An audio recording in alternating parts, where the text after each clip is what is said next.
Too important. No, you do. Well, we've got the big game coming up now. Pakistan and India. 16 overs aside. We'll tell you why in just a second. But a little while ago they had the toss, of course, for the game between Pakistan and India. And here's how it happened between the two captains.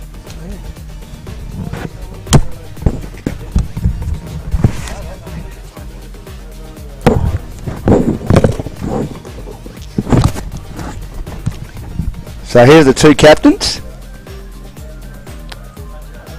And the two captains were on the sidelines a while ago They because we had to accommodate for the time that was taken in the previous game, a little more than expected. And once the coin went up in the air, it fell on the side of the Indian Tigers call. And they decided to field first in this big encounter. This is box office for you. It's the Indian Tigers taking on Pakistani Sultans. And as Dan would know, who's covered many a game of this ilk, it's always special. Certainly is. I remember that one day, the T20 match. 90,000 at the MCG. They've got to have a test match there. Must have a test match at the MCG between those two countries. Something about it, isn't it? It's special no matter what level of cricket that they play, even hockey. We can't wait. Absolutely, we can't wait, and we are all set for the first delivery. So quick recap, just in case you've joined us now. The Indian Tigers taking on the Pakistani Sultans. And the Tigers winning the toss and saying, we want to field first. And one bowler can bowl four bowlers can bowl three. And the power play, normally 6, is 5 overs, where only 2 are allowed out. 2 fielders, that is. 16 overs a side shootout this. To accommodate the fading light because the sun won't wait. And we can't wait for the action to begin. Piyush ready to steam in, slip in place. He's had a good tournament so far, Piyush.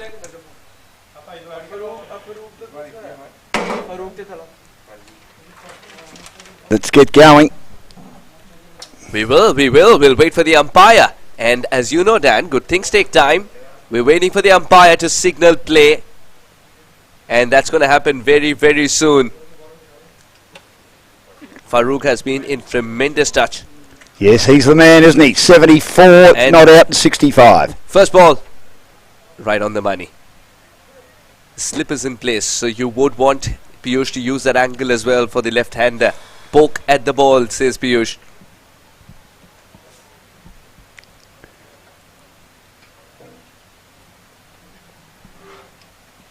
Now mid-on, mid-off, up in the circle. Remember, the first 5 overs, the field restrictions. There's a wandering split at second or third slip as well. And offers the shot. Very half-heartedly does so. You want the batter to be tentative as a bowler early on. This is going to be quite a contest. Every ball's an event. We talked about that. It's because it's ACL T20. The ACL under-19 is in town. And Melbourne's being treated with some magnificent games of cricket. And none bigger than this at the league stage. The Indian Tigers versus Pakistani Sultans. To counter the movement of the ball, the batter comes down the track. First run on the board. Good running. Good intensity already, Dan. Absolutely. You just feel that the level's gone up a bit because of these two teams. Suhas, also good to see a really good player from the Mornington Peninsula Cricket Association, been a legend in that comp, played a lot of cricket in England. Adil Hussain here today watching this big match between Pakistan and India as they get ready for the finals starting tomorrow, the semis.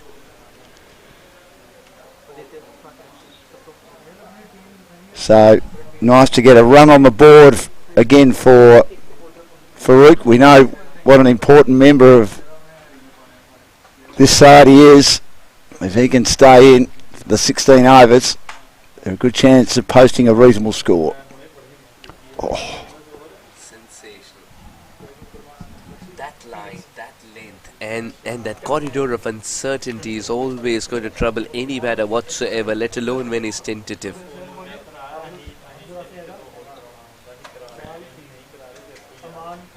So we've got a deep point. We've got a cover point mid-off on that offside, as well as a very short third man, maybe even a deep gully you could call that. Mid-off, mid-on, mid-wicket. Ranveer Singh. And then there's, of course, a deep mid-wicket on the boundary.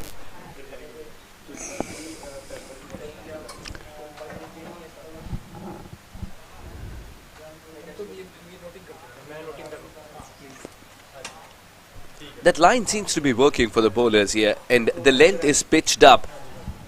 The first over was a watchful first over as far as the batters are concerned. It was just checking things out.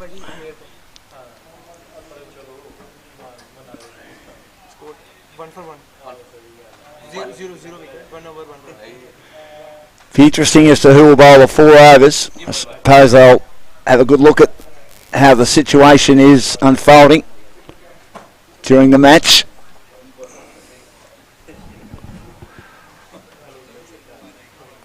And so Farouk doing some stretching, getting ready.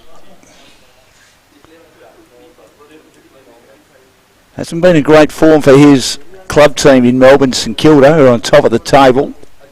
The final starting on the weekend. Hoping to win their first flag for a while. At a period there where they won 4 in a row in the noughties decade. Captain Eamon. Captain Eamon has been remarkable with the ball. Slip in place that he's allowed himself. Oh, wanted to let the ball go. He also plays Premier Cricket against Farouk with the Footscray Edgewater Cricket Club. Struggled a bit this year, but finding his way in the game as well. Had a good chat to him yesterday.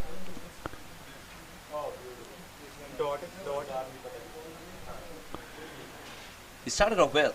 It's important to start off well, both for the batter and the bowler. Ooh, he's almost squared him up there. That angle is helping. Despite the experts telling you that the angle will make it difficult to find an LBW appeal go in your favour, that angle is helping him. It kept a bit low, didn't it? This wicket has already started to play tricks. Batting Yes. second on this track is going to be very tricky. Plenty of sunshine at the moment. Some intent. Not from the best part of the bat, but some intent.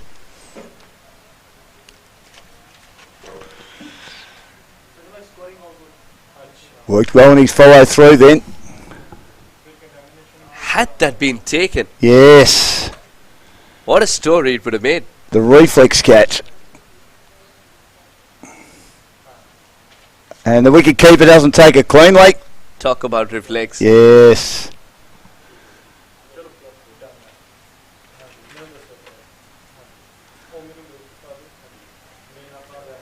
Expect better from Felix as well, but of course this delivery was wide. Very wide indeed. That was warm-up for the keeper. And how many times have we said it? We're generally a bowler when he first over bowls are wide. The biggest complaint, Dan, from our co-commentator, whom we can hear grunt, Yes. is that you need to go easy on keepers. There's not much you can do about that when it's as wide as that particular delivery. That's a good shot.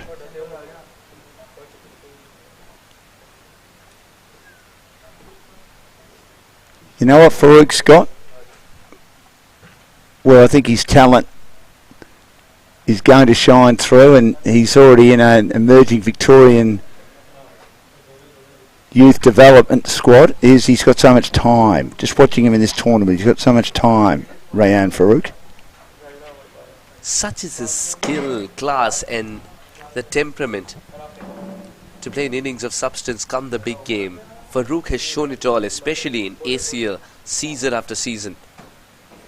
Mohamed Talar has given him good support. He's got a couple of starts in the teens, but that's important, allowing Farouk to produce his magic. Tala shows the ball the way to go. That is a very welcome boundary. What a way to start. pure control. Yes, lifted it over backward point. Shortish ball. Took full toll. Good cricket. Little man Mohamed Talah was on his tippy toes, but played it well. And that'll give them some confidence to get a boundary, and none for 9 now in the second over.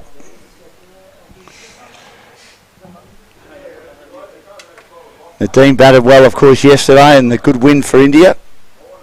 The Tigers to ensure that they'd be in the finals.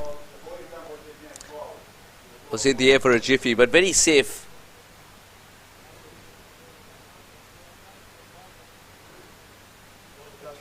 Both these teams have found their mojo in the tournament. That's what will make for excellent viewing in this game. 2 overs gone, 11 for no loss.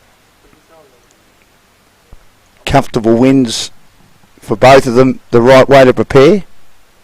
I suppose you might say that one might have been at a disadvantage if, let's say, India had, well, the first game was reasonably tight. I think it could have been tighter if the Leopards didn't collapse late in their innings, but they did win in the end quite comfortably, if you know what I mean. But Pakistan have blown their opponents away. So if one team had have had tighter games, maybe they've had the better prep, but we're on an even keel here, so it's good. So you mean to say that one of the teams has not been tested deeply before a big encounter like I that? don't think either have been tested deeply. No, they've been far too good. India could have been, the Tigers could have been, but as we've said, they lost 4 for 7 at the end of their innings in the first game, the Leopards, when they were cruising with the bat. 130, even 140 was a huge possibility. That would have made for a good game. They ended up with 115. And then, of course, they batted okay against Pakistan, the Kangaroos, but they bowled appallingly, and Farouk took it away from them. This one kept a little low. Especially for a cross-batted stroke offered. That one kept a little low. The Pakistani Sultans and Indian Tigers, both of them are qualified. So the things at stake for this game is not the qualification. That might ease a little bit of pressure, but what will still add pressure is the fact that it's these two colliding, and it's a world-known... Much better this. And it is a world-known affair. An India-Pakistan affair. But it's on the cricket field. You've lived it a lot more than I have. What makes it so special, a battle between these two teams in a cricket match? The rivalry? The rivalry, yes. The rivalry on the... Well, I think it's countries which found its new identities at the same time as they separated. And after that, there's a lot of similarities. As much as we celebrate the similarities, cricket becomes one place to battle it out. And both the countries take immense pride in their cricketing culture. And that comes to the fore when not an inch is given to the opposition. And that is what makes this rivalry very special. There's always a story of a cricketer's grandpa watching this rivalry and quoting it as rivalry. It's lived that long. How successful would a 2-test series at least be at the MCG between the two?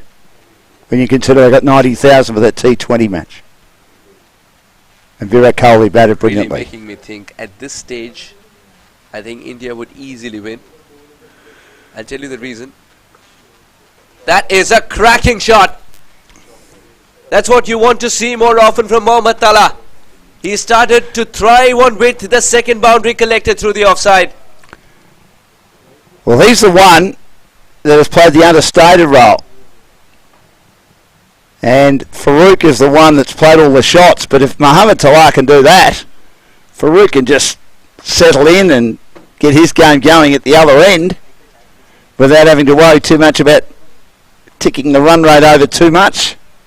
While Mohammad Talah's going like that, brilliant cricket shot. Those cover drives, don't you love them? He's got a nice low stance. And he gets into a very good position, much like a baseball stance as he meets the ball. The bat comes above his waist. 3 overs gone, 16 for no loss. I'm not worried about the result between Pakistan and India. Like a good contest. I'm more worried about the event. I think the MCG considering that T20 contest was just unbelievable. Huge crowd. Lots of Pakistani and Indian supporters. We know the huge population of Indians was one for the ages in Melbourne. Bouncing back from where they were. I just think it would be... Kohli, the poster boy of Indian cricket, getting them over the line with a magnificent innings and once in a lifetime kind of an innings as well. Well, iconic shots were played. Yes. Iconic lines were said, and the result itself was one to savour for all the Indian fans. I just think a test. It's a wide here, just too much swing in the end. Start of a fourth over, but I just think it's what cricket needs. It's what Test cricket needs. There are more corrections in the name than alphabets there. Yes.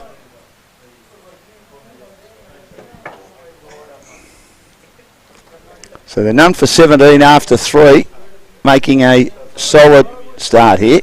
Swing and a miss. Good bowling, bit of swing outside that off stump. I'm very excited to see how the pitch behaves for a spinner in the last game today.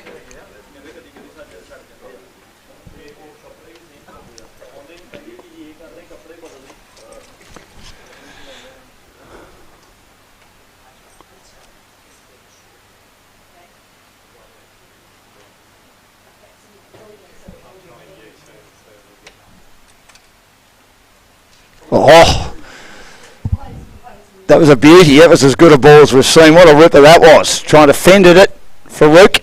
And the wicket keeper, Flex, going the wrong way and then stuck his bat out. There was no edge on it though. It's a bye. That's how good that was. Sensational delivery. Squared him up.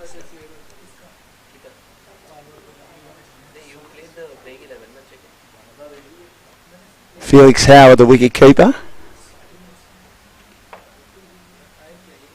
And that'll give him some confidence. The skipper Nadeem that he can bowl a ball like that to Farouk. This is down the leg side on this occasion. He's struggling with the line. Yeah, a little bit, isn't he? Yeah, not just in this over. It's continued from the previous over. It's spilled over.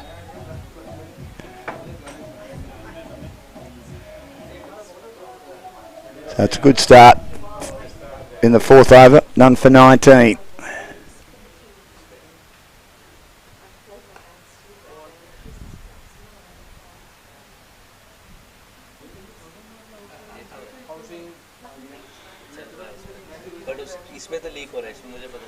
Good bowling again by Nadeem. Talar has got his timing going early. Farouk not so much, practising some shots at the non-striker's end. Stacked offside field, pretty deep though. Predetermined, but this time marvellous from the keeper. Agricultural swipe, probably low percentage, early days. Just 4 overs in of the 16-a-side contest here. 100%.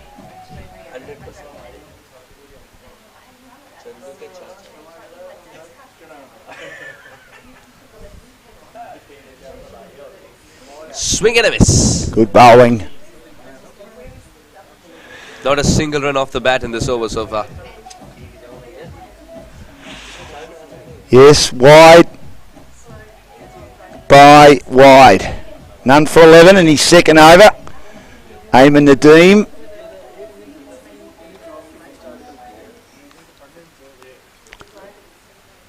Ringfield confronting Talar. Oh, poor delivery. Straying down the line too many times in this over. They get 2 wides again.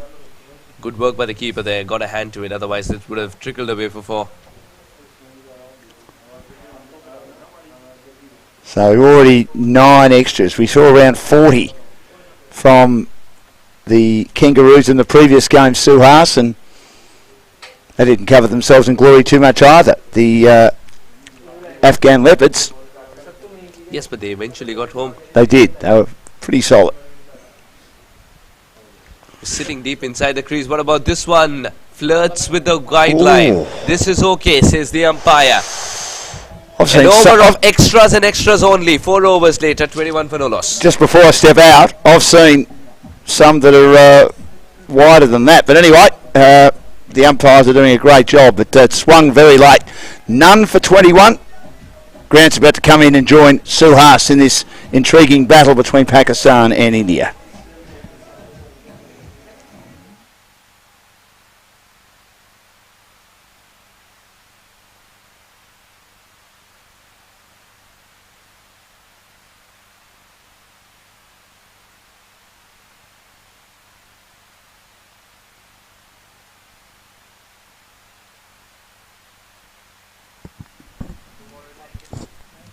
It's a 16-over shootout between the Pakistani Sultans and the Indian Tigers. The Tigers winning the toss and saying we want to bowl first. The Sultans 21 for no loss after 4. That would have definitely missed the leg stump. Oh, chance of a run out of the non-strikers in. The fielders scramble and eventually the run is not taken. But the message is sent. Welcome, Grant. Hi, Suhas, and I really enjoyed watching Farouk bat in the early rounds, and it looks like he's a very well put together player. Do you think he's a good player? He's a very compact cricketer, Farouk, and when he gets going, he's such a treat to watch for every cricket connoisseur, especially batting connoisseur. Piyush losing his footing. Happens sometimes. But the struggle is against time here. The struggle is against the fading light. It might seem all right. The story is perfect at this stage. But when you play the second innings, batting becomes an issue. Bowling pace might become an issue because spotting the ball might be tricky. Talha is kicking himself that he's played that shot so well, but he's not getting a boundary. That was such a good shot. The outfield is slow. Yeah, it was not full-blooded, was it? It was sort of a nice timed shot. I actually like it when the bat actually has to really work for shots. It's been become such a batting game over the years. That's a lovely shot. That's gone. That's gone, that one. That's a beautifully timed drive. What's your favourite shot? This is one of my favourite. Look at this. Foot across, pitch the ball, full follow through, and that races away across a quite lush outfield, beats the fielder into the air. What's one of your favourite shots, Suhas? Would that be in your top 5? Oh yes, Yeah. top 5, absolutely yes. Showing the maker's name to a fast ball and the ball going past faster is my favourite shot.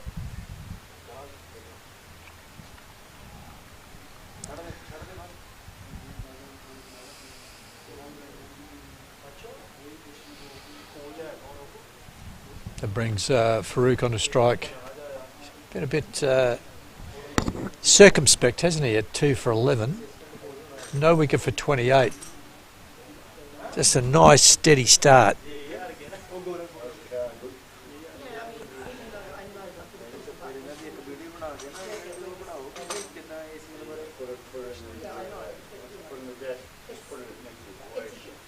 And the wide deliveries continue as well for India. The Indian Tigers, the captain is struggling with the curse of the wide deliveries from one end. Piyush Pemaraju need not subscribe to that. The Farouk and Mohammad Tala have ensured that the early jolts are not there in this innings. Farouk is 2 of 11, but very quickly he can change that. And Talha run a ball 17. And this is how quickly he can change that. Extension of arms, and the ball was never to be seen again.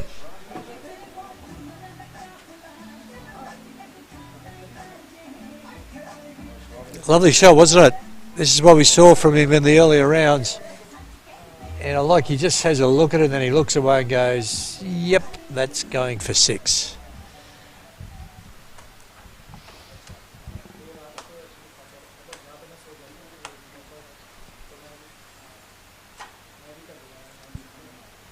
And again.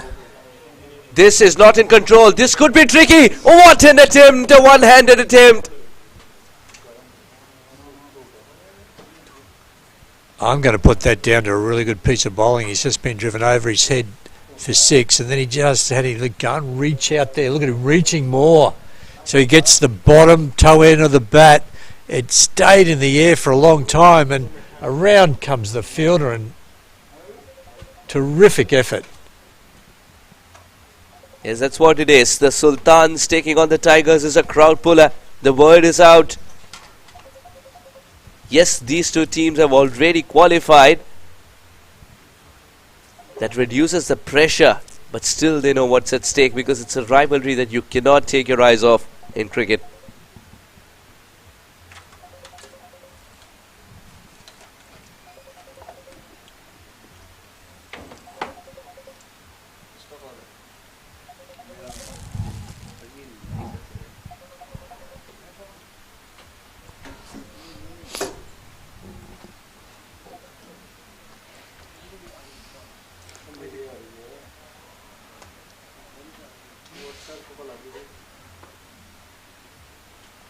Ramping down to deep third. Mannix got that.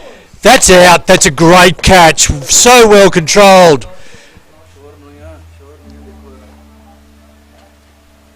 We'll have a really good line on this. We've got a camera that would have picked that angle up.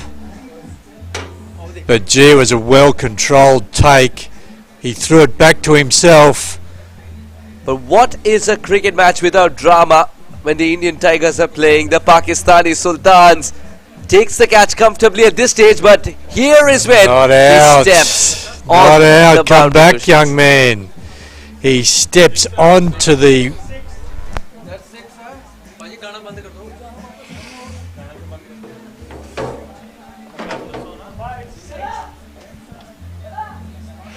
Not out. He's trying to get a message to him to say, go back. You've actually scored a 6. Because the fielder, in taking the catch, placed his foot on the boundary, which constitutes a 6 in cricket. As good as that was and as great as it looked, it's nice and clear that it's been on review. And as I said, there's a camera. That cameraman down there has done a fantastic job all tournament, and he's got that. And we've got the right result. Let's see it again. Down to third man, takes it cleanly, but in taking his next step, he places his foot on the boundary, and that constitutes a 6. In hindsight, if he would have gotten rid of the ball immediately or tapped it to keep it in play, it wouldn't have been a 6. But of course, the idea was to take the catch. The boundary rope was too close for his liking. What about this? Big appeal. What a game of cricket this is turning out to be. One moment, it's 6. The other moment, absolutely beaten. Came back in so sharply, and an excellent result here as far as the batter is concerned. And this is superb umpiring. Not an easy decision, but he got it right.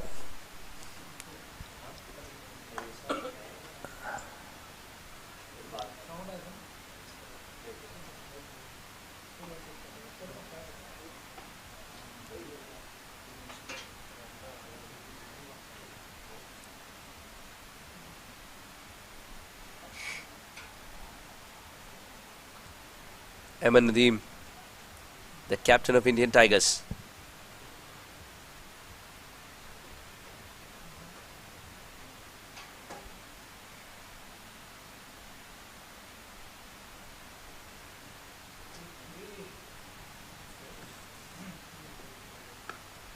He's bowled well to the left-handers.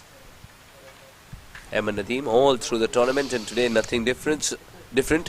Rian Farouk 10 of 14 after that very fluent 6 in the previous over.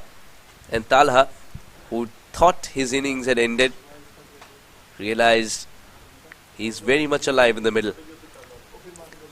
Now this interests me why he comes around the wicket here now, because this middle and leg line, that he knows what he's doing, because that was a lovely ball outside off stump.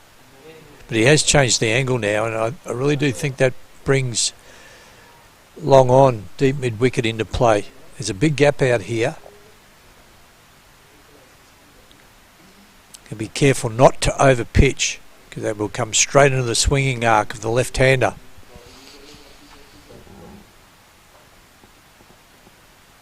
That's where he was heading. That's where he was heading. He was heading out there. Outstanding. And so good bowling. What terrific bowling that is. Great way to end the over. Outstanding. He's little bit of movement. Farooq going leg side. And the ball going the other way. And didn't miss by much. Said a big smile saying, mate, why aren't you hitting it on the offside? You're trying to tell me. Coach. 44 for no loss. It's still a positive start for the Sultans.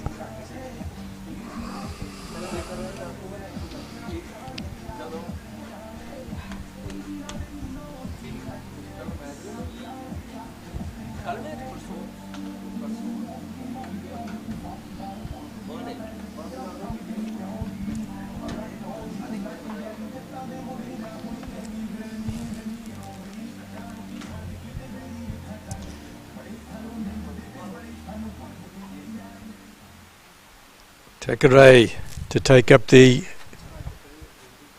bowling.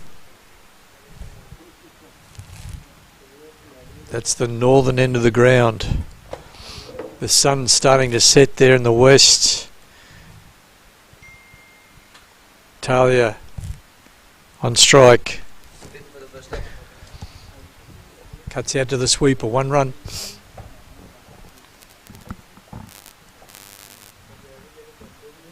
Remember, it's a 16-over contest, and that means after the 5th over itself, more protection was allowed in the deep.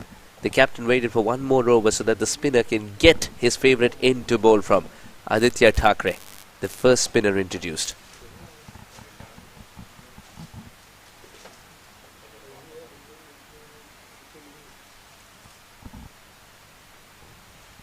And all this is, if the idea ever was to introduce a spinner only after the restrictions of the first power play are lifted. The first and only power play.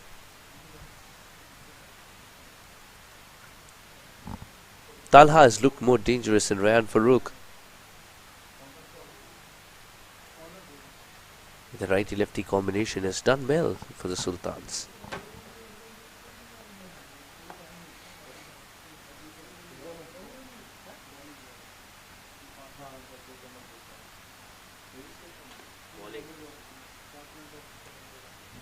Lovely control. And the left-handed, right-handed combination has worked so far for the Pakistan Sultans. As a keeper, do you have a soft corner for not the keepers but the spinners? This was clobbered away. He got hold of this one all right. Ryan Farooq, the second 6 for him. Good shot, wasn't it? Just rocked back. He's such a confident player. Like he hit that towards a fielder, but he always felt that he had the boundaries measure it was going over. Yeah, love spinners as a keeper. It's the ultimate test, as we were discussing earlier. So much fun when you're doing it well, and they seem to be. And stumping is one of the really nice dismissals for a keeper. Especially the leg spinners, did you say so? Yeah, exactly, yeah. 7 overs gone, 53 for no loss.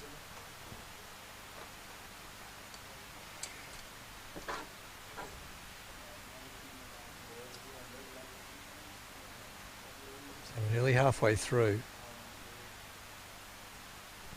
So a good total for a 16-over game, like a good total for the 20-over game so far. You're right in it with a 140 and even a 130. So even though there's fewer overs, they've still got 10 wickets that they can use for the remaining 9.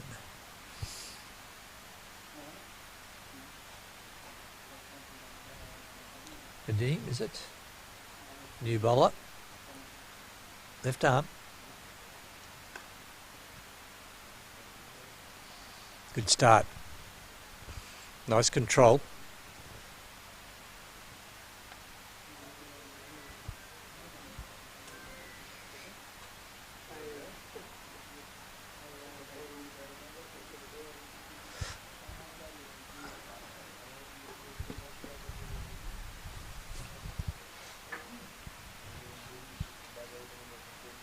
Left-hand leg. That's wide.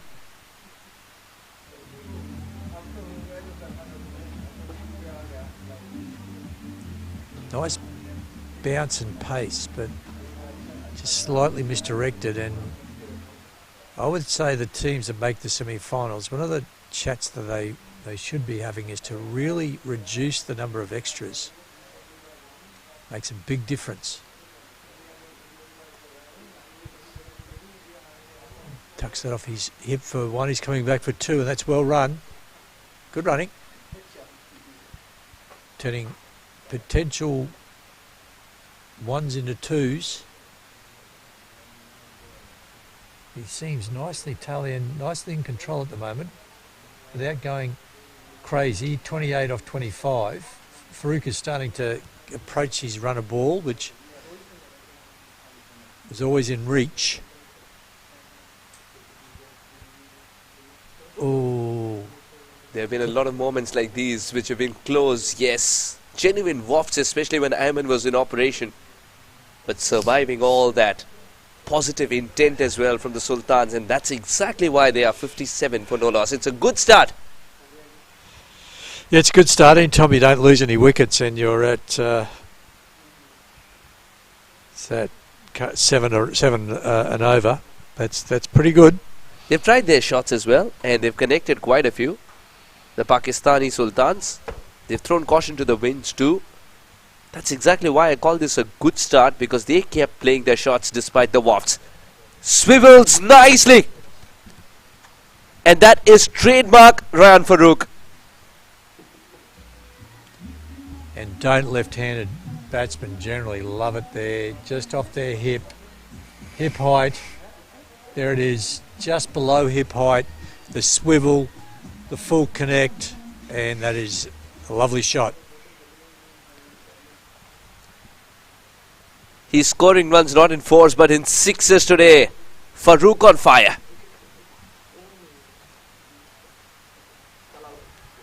What about this? Fielder in the deep. Tries his best, but the ball still sails. And that is some sort of bat. He didn't even get this. This is a top edge. This is a top edge. He just swings hard, gets enough of it, went really high and down for six. So, bit fortuitous, that one. Fortuitous Farouk.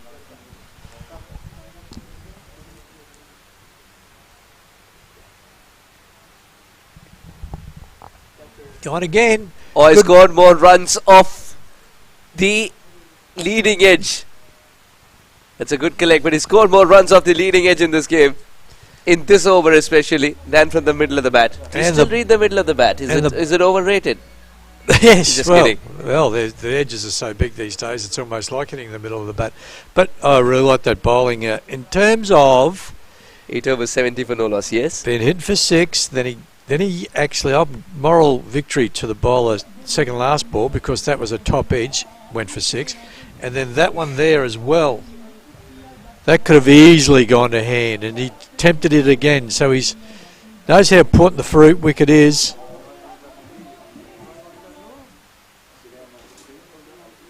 He walks away with a none for 17.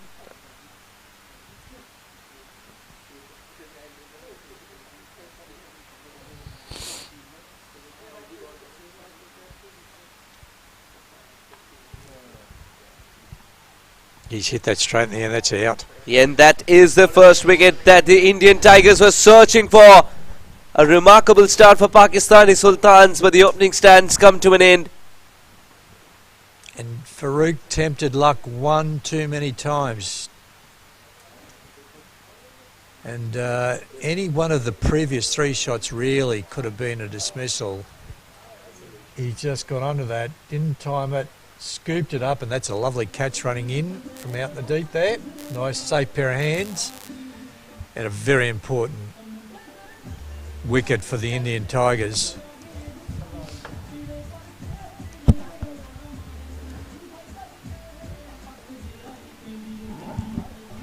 They'll be very happy with that, the Indian Tigers. A very dangerous Farouk, who ends up 29 of 26. Sorry, 30, beg your pardon. 30 off 22, as it turns out. Avery, wicket, first ball.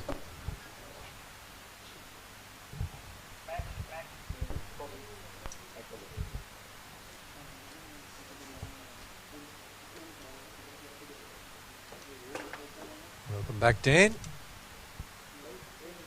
Back to the crease. It's not very often where I come back to the crease. I'm normally out by this stage. Grant? You've been called back for doing such a good job.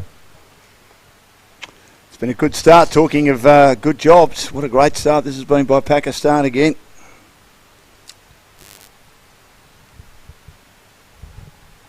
Heffernan, the new player, off the mark. They got Farouk out relatively cheaply. Didn't really get going today, but still.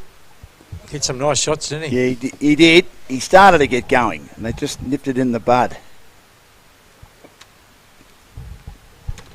Italia just, he's anchoring the innings at the moment. He's ridden a bit of luck. A catch down on the boundary, which was a catch, but the fielder put his foot on the boundary rope. Yes, I saw that. Terrific piece of work by the cameraman. Got to have some luck in this game. High-end stakes, of course. Down leg, wide, called wide. Down on one knee, looking for the gap. There's plenty of room behind square, leg side.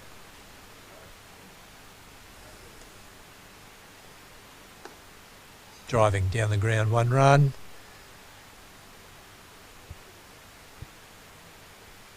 And you can just see, Dan, the step up in quality of the fielding, quality of the bowling.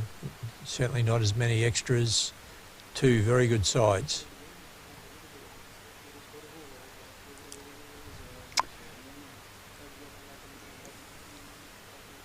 Down the ground.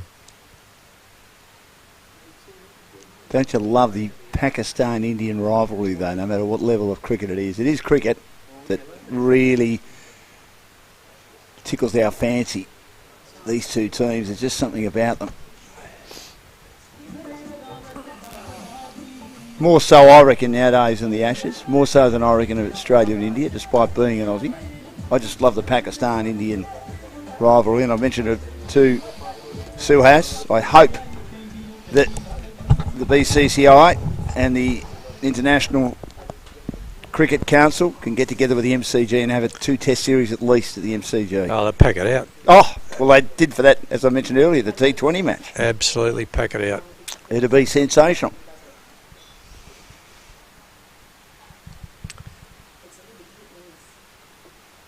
Thackeray back into the attack. Number 7 just getting his field exactly where he wants. It's a little deep, long off here. And that skids through, stays low, hard to hit.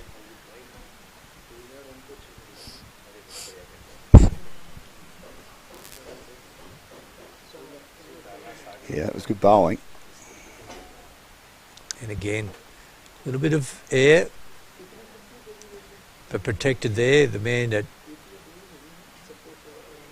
deeper gully and a backward point.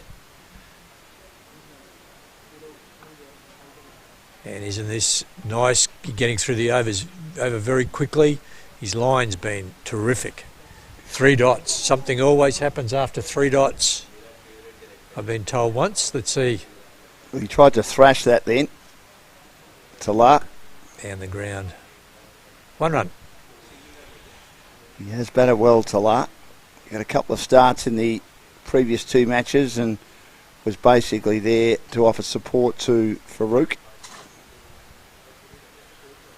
And Max Heffernan has been okay too with what he's produced in this tournament. Was very good in that 19 not out in the opening game when they had a comfortable win over the Kangaroos. Down the ground and driving. Just for 1. Very positive shot.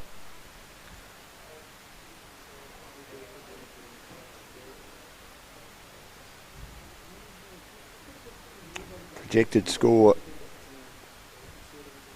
I think around 130 at the moment. Not far away there from going into the stumps. Thackeray, be very happy with that. Great over. One off at a vital stage. And what we saw in that over was the ball keeping a little bit low at the northern end, making it a little bit more difficult to bat. He'd be very happy with that over. So will his captain. Only gone for 11 off 2. And when the spinners get through their overs quickly, Grant, there's no respite, is there, for the batter? This makes it tough for them to settle in and concentrate on the job at hand. Certainly. There's Harry. Dab, run. Yep. You find him everywhere around the ground, don't you? Talking to all sorts of people. Doesn't stop. Never off his phone. Hard working. Brings it all together. The deal maker. The deal maker. Yes. Good bowling. Yeah, there's lovely control here by the 2 Indian leg spinners. Isn't it great to watch these teenagers with the control they have? Yeah, definitely. Down the ground. Drives, he's out. Straight back to the bowler. And that's a caught and bowl. Heffernan gone for 3. And the pressure, you could just feel the pressure valve starting to build on the Pakistan Sultans. And that was a sharp catch, Dan. Here's your replay. Well, that was travelling too. And he made that look easy. Like shelling peas, he took protection around about the midriff, and I'm not sure he was thinking he could catch that, but he put the hands in the right position, and it was sensationally taken. Well, I've got another look at it. I think he's had his top hand in a bad spot. What's this? Turns it around. See how he turns it around? So as you were saying, Dan, they catch it like that, but he's caught it like this. Which is amazing. He actually got that. But he got it. It's always a lot better taking it off your own bowling too, isn't it? Is your mind clear when you take your catch like that, or you're just hoping for the best? Oh, you got it 100% right. It was self-protection. First it was like this, and then that's how he caught it. Correct. That was a good job. It was well done. This is Umair Farouk, who's come to the wicket. A little bit of bounce. That's good bowling. Good effort by the Indians to just rein this in. 5 overs left after this. And he's wringing his hand now. Now he's telling us how much it hurt. Plenty of flight down.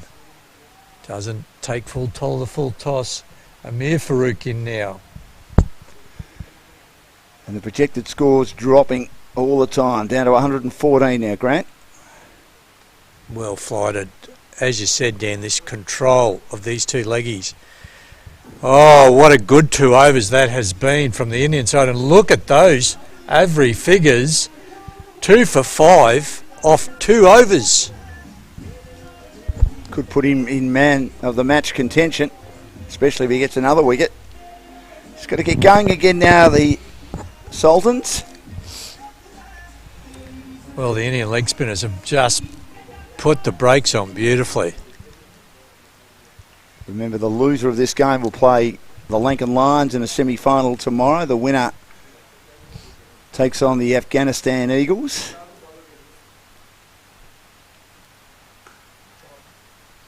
That was hit well, wasn't it? But no reward. Plenty of flight. So he's been following this up with something flat. That was a nice, well-pitched ball. Now the flatter one that's difficult to get away. Up he goes again. Singles. And you'd think at this stage that the Pakistani side will be looking for wanting more than singles, that's for sure. We're getting down to the last 5 overs.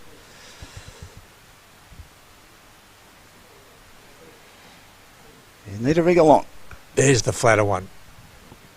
Sweep will take care of that. 1 run. It seemed to be with the spinners coming out exactly how they want them to be coming out. Changing in flight. darting them in when required. Oh, he's just sort of, it's really bounced nearly halfway there, but Yeah. didn't get up. Commentators cursed, except for that one. He didn't get enough of it though. Mohamed Talar, and practicing the shot. Driving. Beats the field. Will only be a single. No catch it into the ground. What do you do now, Grant? You need to start upping the ante. Yeah, one of these guys is going to say, well, I'll take the risks here, use their feet. There hasn't been a lot of it coming down to the wicket. And then miss one down leg side, but that's going to be called a wide. So that's a re-bowl. Yeah, dragged down the leg side. Hasn't been too many of those.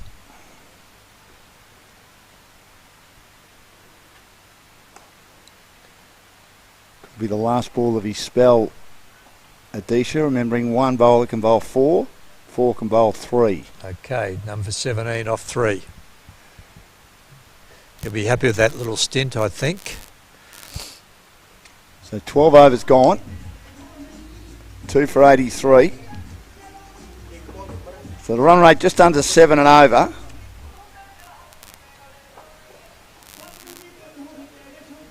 Projected score, Nelson, 111. Current run rate 6.92. Avery will get a third over. Driving in the air. He's found the fielder and he's out. That's a good catch. Running in.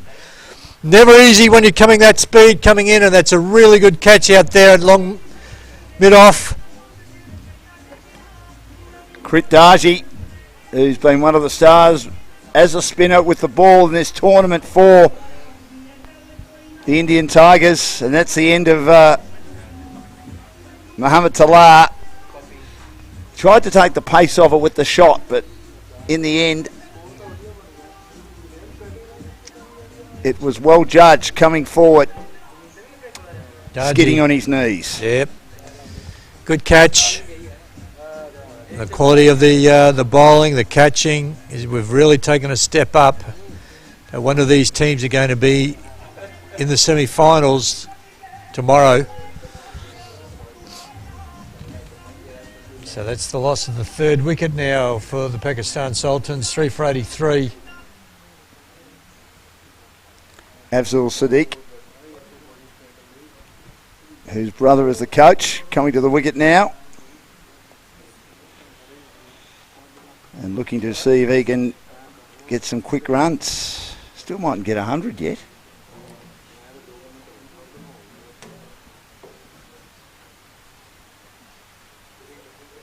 Not that they've completely lost their way, but they've just managed to put the brakes on the Indians with their spinners. Yeah, their spinners have really bowled beautifully. 3 for 5 over it. Big shout. Oh, thought he was bringing the gun out of the holster there for a moment and firing him off, but no. I think he was just looking at his clicker. Yeah. So what happened there? Driving. Pick up a single. The new batter. Sadiq. Avery. 3 for 6. You'd nearly bowl him to 4, wouldn't you? Well, of course, yeah. Just might have to. Drag down, but doesn't take full tell. Down for 1. They're scoring off most balls, but they're just picking out the fielders at the moment. It's been their issue in the last few overs. Yeah, you're definitely looking for boundaries now. But the bowling is tight. And the variations are very good. He's been outstanding, Avery. Match-winning performance, or potential match-winning performance, this. His control, he wouldn't be out of place in a very high level team bowling like this. No, he's not allowing them to get underneath it. It's either low full tosses or Yorker length deliveries, and they're driving them along the ground. And really good bowling, Avery. Neville Avery. Keep an eye out on him. He's certainly done a terrific job. Don't think I've seen him in the other two games either for India. So they've brought him in and thought, well, we'll bring him in for the Pakistan game. Might be hard if he wasn't going to play in the semis. He might have to now. Oh, definitely. He's the first man picked as far as I'm concerned. So we've got 3 overs remaining, Dan. Teja Hari will be into the attack now. They'll keep the spinners going. Teja Hari. And Afzal Sadiq is going to face. So we'll see how this battle ensues. Another leg spinner. It's a production line of leggies and lands the first one. Nice, lovely loop. Yep. That's the key, isn't it? The loop. If you can get the loop going, he can force the batter into a false stroke if he's trying to get on with it, as they seem to be the Sultans inside the last 3 overs. In the air, coming down to long off. Protects the boundary. 1 run.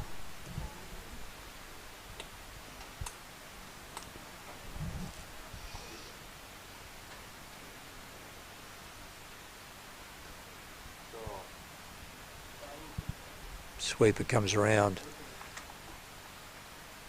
And it's as if the Indians are quite content to give away singles. Of every ball. I'll protect the boundary. Goes to show there's enough room out there to get a single if you can't hit the boundary.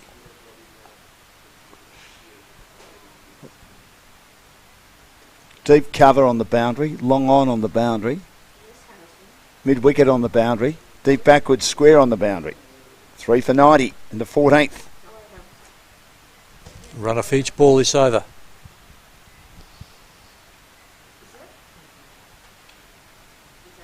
And a dot. They could have taken that fielder on there. No, it was probably hit a little bit too firmly. He's pretty deep there at cover. He is deep.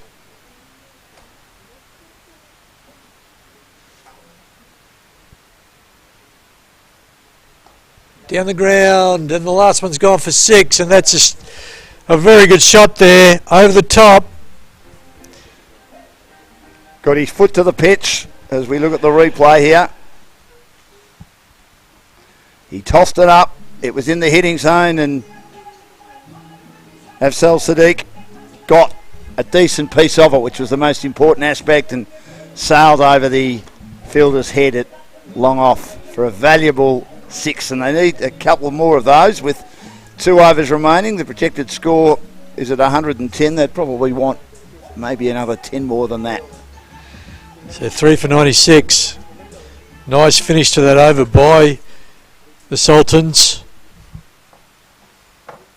And now they just need to go a bit, I think.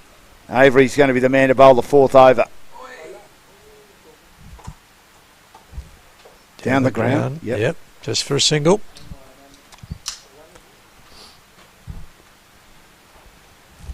So 3 for 97 in the 15th. Over the top, down for 1 more. He's batting positively at the moment. Afzal Sadiq, 11 off 9. Farouk just noodling it around, dropping it around, 6 off 9.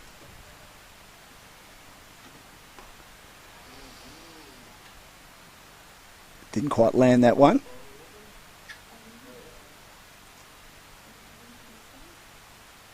Long off and long on the boundaries there.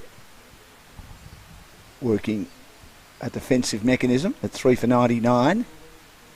And down the ground. Cross comes, mid off, deep mid off. He drops the catch, but he saves the boundary, which at this stage of the game is really important, but that's cost the side 2 runs.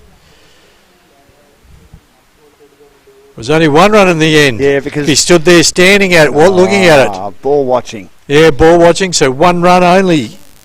That's poor. Needed to get 2 there. You just keep going. That's out. That's out, stumped. And you can understand why he's gone for the big shot there. Well bowled. 4 for 12. Wow. Let's have a look at this. Your replay, Dan. Well, what he was trying to do was try and heave across the line, and he almost did his back trying to hit that out of the ground. And Felix Howard is able to be very, very tidy behind the stumps and take the bails off. And Avery, I mean, I don't think it matters what anyone else does. How could he miss out on man of the match? 4 for 12. Wicket in each over. He did advance down the wicket a little bit, Umar Farouk, and missed it and then tried to get back, but Howard was too quick for him.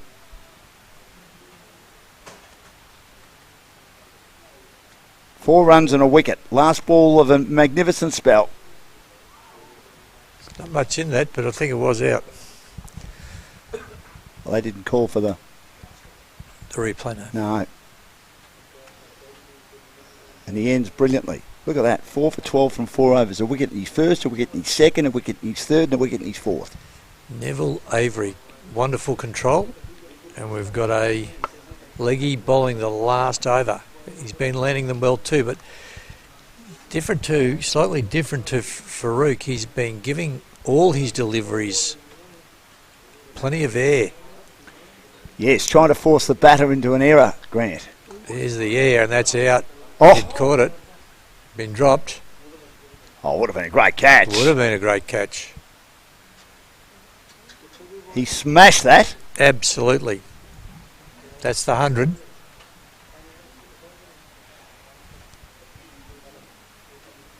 He's hitting it hard, isn't he? Afzal Sadiq. Down the ground again. He's picked the gap this time. That's 4. That's a good shot. This is the risk and reward of bowling a leggy who's giving it plenty of air. He's giving an opportunity for the batter to get down the wicket at him. When you're in attacking mode like this, yes, that's the type of delivery you like. Well, this could be a very handy 18 runs from Afzal Sadiq. Could turn the game. They're bringing the deep cover up, and given he's bowling full, that's a pretty good move. The release valve has been loosened. That's a good shot too. He's just standing and delivering, isn't he? Yep. Just one. So the field placement worked. Now, captain can see that he's not dropping short.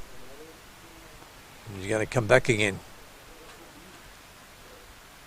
So would you be encouraging him to maybe spear it in, dart it in? Yeah, I'd like to see him change go a little the trajectory flatter. a bit. That's better. It's covered off too, deep mid-off. They're lofting nicely over the offside. They're hitting cleanly, aren't they, the Pakistanis? They generally have. I think their batting has been quite good. 2 overs to go. We've had a 2-4 and 2-1s in this over. Let's see if he can protect the 6. That's a stumping. That's out. He's got a wicket. Better than protecting the 6. He's actually got a wicket in this over. He's bowled well. He's bowled well. The control of the 3 leggies for India have been really good. The replay here. Outside off. Another good piece of stumping, piece of wicket keeping. And that's 2 stumpings in the last 2 overs. So the last ball, Dan. Abdul Rafai hasn't got a chance for a sighter, Grant, has he? No. Just has to see what he can do. That's it. Don't try and do anything too drastic. Try and get it to 110. 2 would be nice. Oh, good shot. Oh, He stepped great well shot. across. He's going to pick up at least 1. May as well come back for 2. It'll get run out. There he's run out. So one of those runs will count. And we're looking at a total of 5 for 108. I think it's going to be 6 for 109. That run will count. Yeah. Okay, right. 6 for 109. Yes, see what you're saying. Yep, for sure. So they got enough, or they're a bit short considering the start. I mean, 16 overs is not a bad effort. Just under 7 and over. The spinners, particularly Avery, with his heroic effort of 4 for 12, has reeled it back in. But it's going to be an interesting chase. The momentum shift happened when the 3 Indian leggies came into bowl. Avery, as you say, was terrific. And he really, it could have been a 120, 130 score. But he reeled it in, and then he was ably supported by his other 2 leg spinners. So 6 for 109. They need to make 110 to win. And as we've said a few times, the winner of this game will finish on top in their pool. And they just need to update that score to get it to 6 for 109. They went for 2 runs. So the first run counts, of course. Yes. There it is. You're quite right, Nan. 6 for 109 off the 16 overs.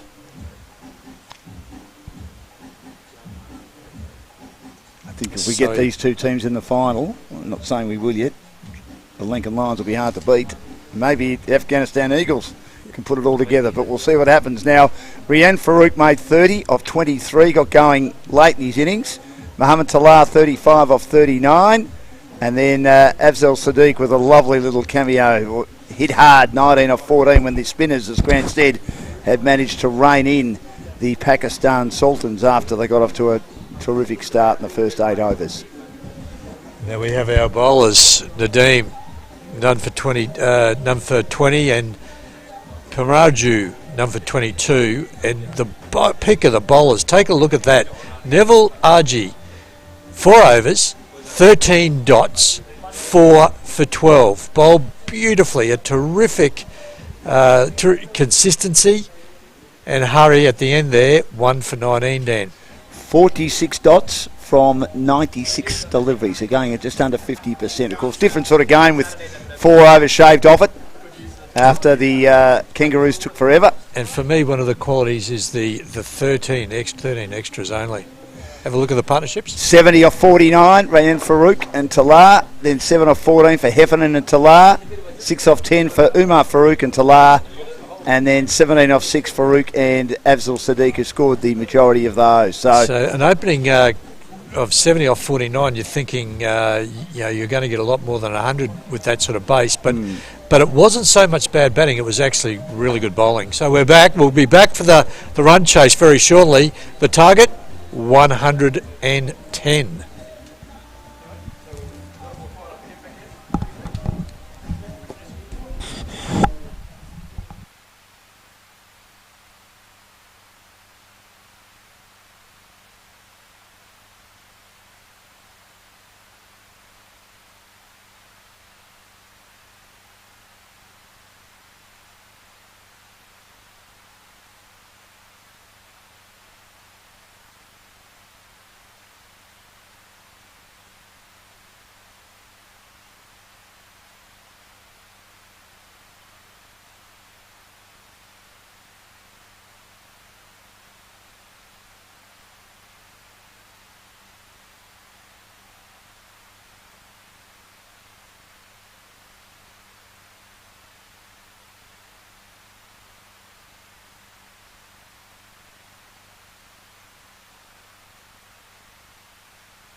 Okay.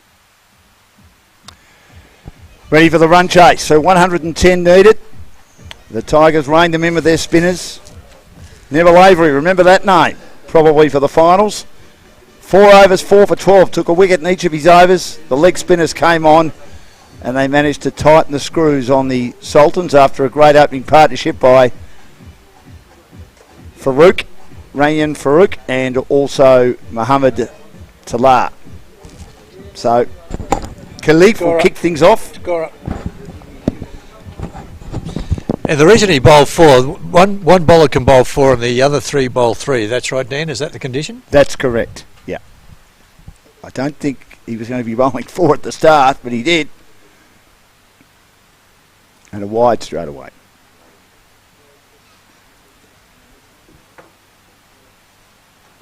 My theory's still intact, Grant, that most bowlers, the opening bowlers, tend to bowl wide in their first over. It's happened right throughout the tournament. You did right. That's exactly right. Well, I'll tell you one thing here. Only 13 sundries. I'm going to check this at the end. Whoever bowls the most sundries will be the team that doesn't win the game. So Khalif not getting his radar right at the start. And let's just take a look. So they took 13 sundries, the Sultans. The Indian bowling only at 13 sundries. Already 2 from the Sultans. He's coming around the wicket now. Ayman Nadeem, the captain, and he's on the back foot and cutting away. So, like every batsman, thank goodness he's gotten off strike. That's what he's saying right now. So, off the mark, not off strike. He's off the mark now and he's on his way. Now there's Ayan Nadeem, both left-handers. Ayman is the captain. He's a bit taller.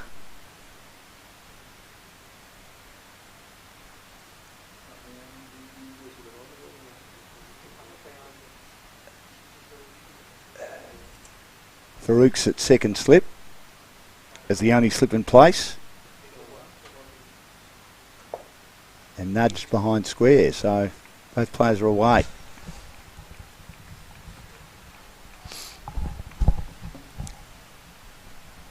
(106 off 94).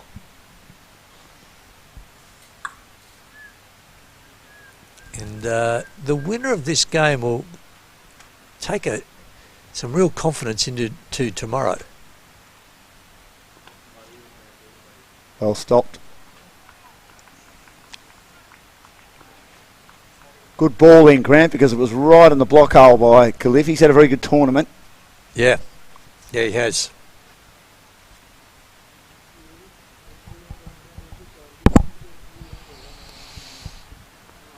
I think they might have been 15 short. I think so. Yeah. We'll see.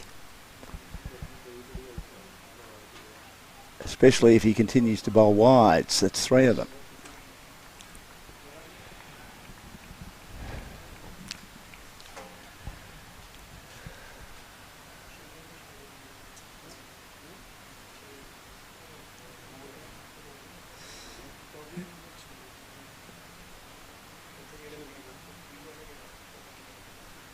Looking forward to the semi-finals tomorrow and the final on Monday.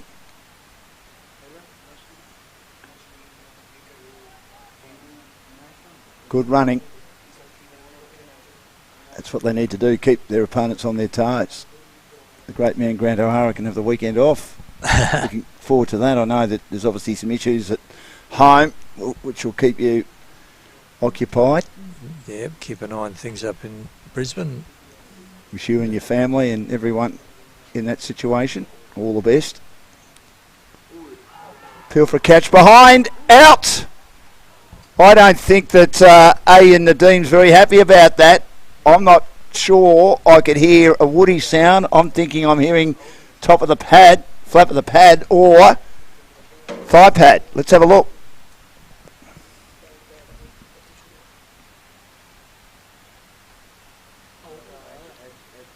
Was an edge. Yeah, but it sounded to me very thin. Looked like an edge. Looked like a major deviation, Grant. It did look like an edge, so I'm not sure why the batter was unhappy with it. Sometimes if you take your pad as you're taking the edge, you feel like you've just taken the pad, but I don't think that was the case either. So anyway, we'll have to go with the umpire's call, and they've done such a good job across the last 3 days.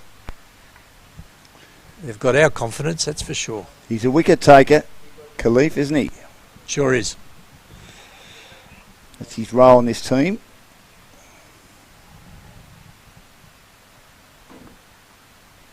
Yeah, no, there was an edge. Just didn't sound woody, that's all. I just that was close to the front toe. Yeah. I'm just not sure if that might have been the sound either. Who knows?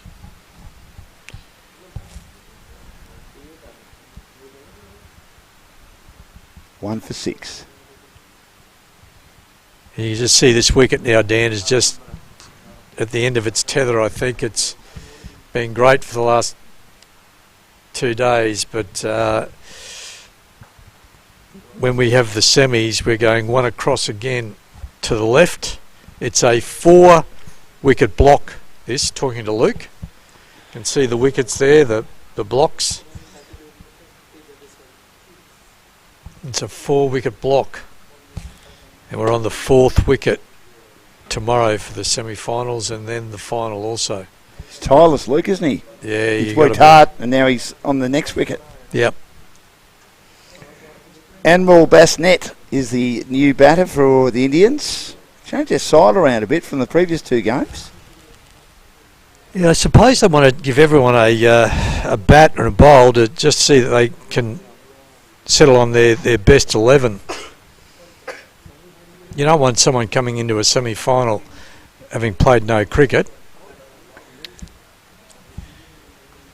Here's big Muhammad Ali Najibi. Tall and skinny, as you can see.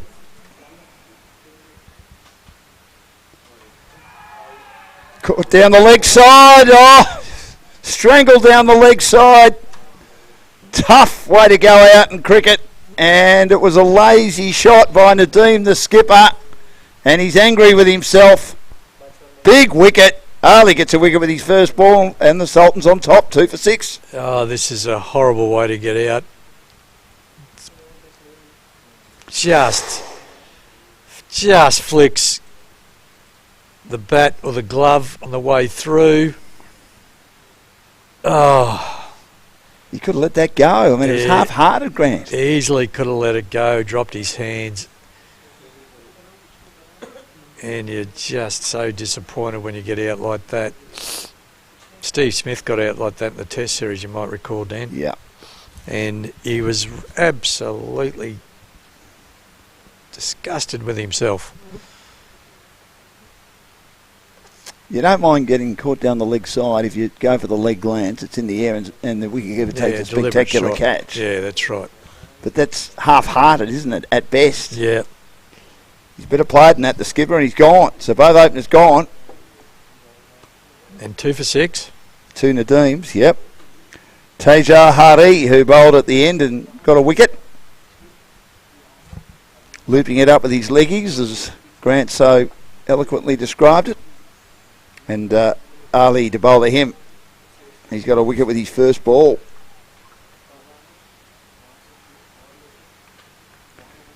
The winner of this will play the Afghanistan Eagles in the semis. The team that goes down gets the Lankan Lions tomorrow. It's wide. Yep. Swung away. And I count already, that's about the 4th. Yep. Or 5th, maybe 4th extra. Yep, 4. And so they've only got 9 more, a gap of 9 more. I'm just testing out a theory here that the team that bowls the fewer extras, the team that wins. Yeah, we saw that in the previous game, didn't we? That's a good shot. The uppercut. And the 2 fielders do their best to try and stop it before it hits the boundary, but no luck. Yeah, beautifully. Split them absolutely perfectly. The third man in the cover, right in the middle. Plenty of width, no feet movement, but a flay of the bat. Got it in the right spot. There's been a lack of foot movement, hasn't it? Yep, it's been one thing really noticeable to me. And sometimes it doesn't matter because the eyes are so good. Is that because of the T20 cricket? I think so. That's my theory. I didn't want to say it actually, only because I'm sounding really old-fashioned. But that's driven beautifully through the covers too. That's a great cricket shot, as I've said a few times today. Bit more foot movement on that occasion, Grant. Yeah. Maybe I'm just thinking that I'm locked in the past and that's the way you've got to play. But I just do also think that it gives yourself a better chance to make proper connection with the ball if you're moving in the right direction. And you've got batting coaches, obviously, for a lot of players. You've also got power hitting. Yeah, that's right. Batting coaches, and they're teaching a different way to bat. Yep. Ali takes the edge, but it was an intended edge.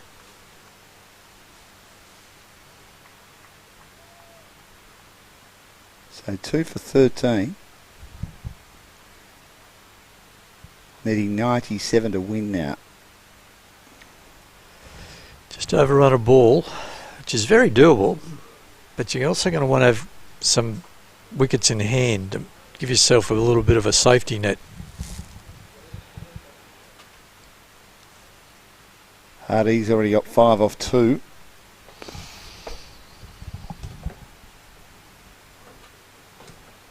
Taking a while to get through this over. And again, that kept low. You're right, Grant. Yeah, we're just going to make it with this wicket. It's crying out for a rest, Dan, like you were earlier on. Yes, I got one too. Yes. I think there was another colleague of ours who was having a lovely rest. I think I might have heard some snoring. Snoring? Yeah. Yes. Good on him.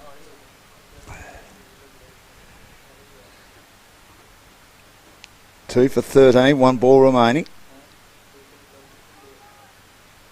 And he was looking to square drive and again didn't move his feet and got beaten by the bounce. So good bowling. That's the end of the over, so we've now at 2 overs down or 3 overs down? Just after 25 to 7. I think we'll be okay. See, if it was the extra 4 overs, we've just finished, I reckon. And then we would have just started, maybe. Yep. And as Ash Barrow says, an hour 15, hour 20. And there was a match the other night, finishing in fading light, and it was the Sri Lanka match, 8 minutes to 8.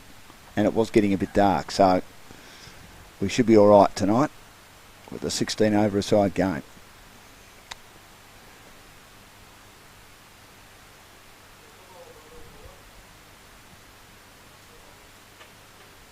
So Khalif again. Both opening bowlers with a wicket. That, again, was not a great shot. Playing over the top. Isn't it?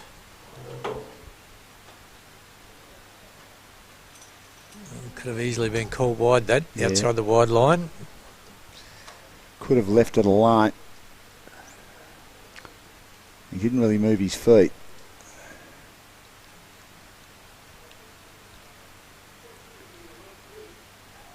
That's a bit straighter, and again,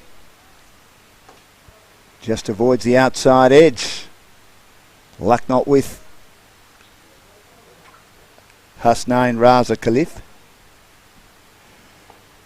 It's 2 for 13.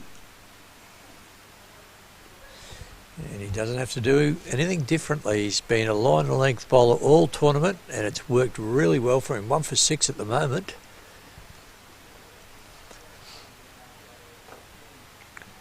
Well bowled. Came back in, didn't it? Nearly cut him in half. seaming off the pitch. He did well to just clamp down on that at the last minute. And Mole Basnet, who's having trouble getting bat on ball and rotating the strike.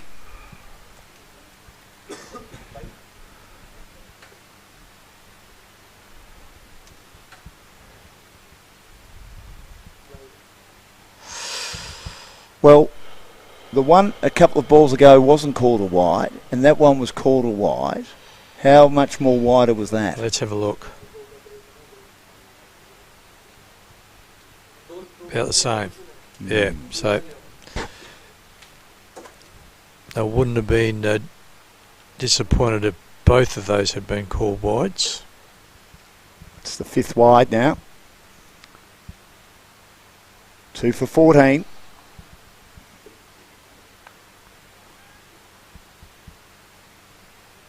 Played that too firmly. He thought about a run, but was quickly sent back. The field's good here with the Pakistan side. You can see it's that stacked offside field, which a lot of teams have employed throughout this tournament, which is encouraging their bowlers to bowl an off-stump line, and generally they've accommodated their fielders with that. That's a good shot, right over the infield. He lifts it up and puts it away to the boundary for 4. That's the one he's been waiting for. He's just waiting for that metre or so fuller so he could step down, step hit. Here we go, step hit. Over the top, and with the field in. It's a couple of bounces for a boundary. 2 for 18. 1 ball remaining in the 3rd over. That might give Basnet some confidence. Getting a boundary. Been on strike all this over. Ooh. That took off, didn't it? The wicketkeeper couldn't take it cleanly. Surprised him. Through his gloves, sort of got him on the chest. He's okay, I think. Yeah, they're tough, the keepers. Yeah, tough as nails. Tough as nails. Take more than that to create an issue for the keeper.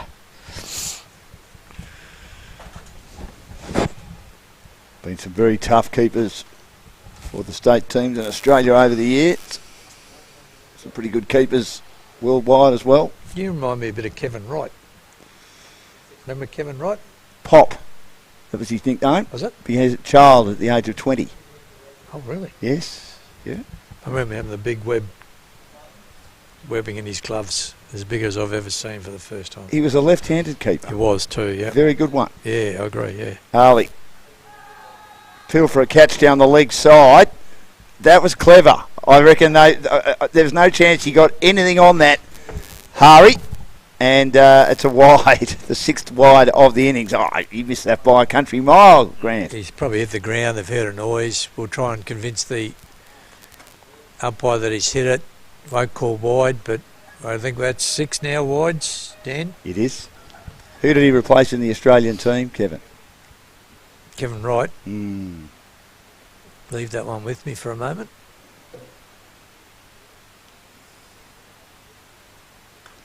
That's a good shot. No, it's not, but it's been dropped. I thought it was going to be safe, but there was a fielder out at deep cover. He cleared the infield and he's dropped a sitter. Yeah, and he's disappointed with himself too. You got the monitor just covering that. Stand and deliver straight to him. Coming in, and he had a bobble and a second go, but unable to hold on. Yes, a lack of awareness of what the field was doing. Clubbed it over the top and survives. Who knows how important that'll be? 2 for 20.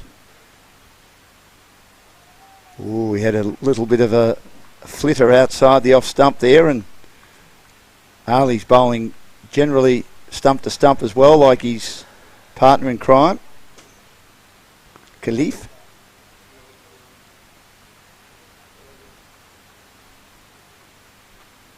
Do you want a clue? Oh, no, hang on. Okay, let me come back to that. Was it during World Series cricket days we're talking about? Yeah, righto. And who he replaced, eh? Yeah, give me the state. You know that state well. Very well. Oh, Queensland, was it? Yes, it was. Oh, Paul McLean then, was it? John McLean, yeah. John McLean, mate. Yeah, it was, yeah. He played the third test and then had his eye caved in by Alan Hurst at practice. Shouldn't have played the fourth test, but you and I have discussed it before about Don Talon and Wally Grout. Never give a sucker an even break, and determined to play because he just finally got his chance at the age of 32 and dropped a couple of catches with a black eye. Air Maddox was flown down or flown up to Sydney to be maybe the replacement from Victoria. Okay. And he didn't go well, and then Wright came in after the Ashes was lost in that fourth test. Okay. And played 10 tests. Kevin Wright did a pretty good job as a keeper. Yeah. Yeah, I thought he was good. I liked him. As I said, I liked as a young fella seeing those gloves with the big pouch, you know. He went to South Australia. In fact, one of my first pair of gloves were Kevin Wright's. Really? Yeah. Schlesinger, weren't they? I just don't recall which, but they were, because of the big pouch, it felt like you couldn't drop them. Still 2 for 20 here. That's square driven nicely. Beats the infield. Only get one though. Hit a little bit too firmly. To me, there's not a lot of urgency with the Indians at the moment with their batting. Maybe they're obviously thinking we can pace ourselves, the Tigers, and there's still plenty of time. They need a further 89 to win. After Pakistan finished with 109 in the end. It could have been a lot more after the opening partnership, but the spinners did a great job. I don't know how you feel about that, Grant, whether you think there's enough urgency or intensity about what the Tigers are doing.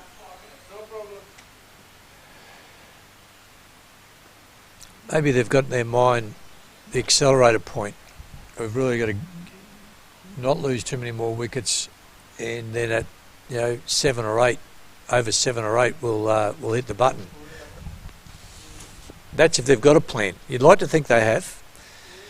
You'd like to think that they're batting in blocks. You'd like to think that they're batting in partnerships. You'd like to think that they're having conversations in the middle of it saying, okay, let's step it up. Let's hustle and bustle.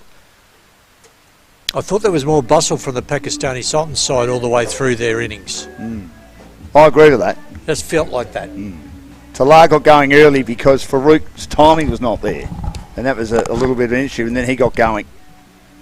And then eventually perished.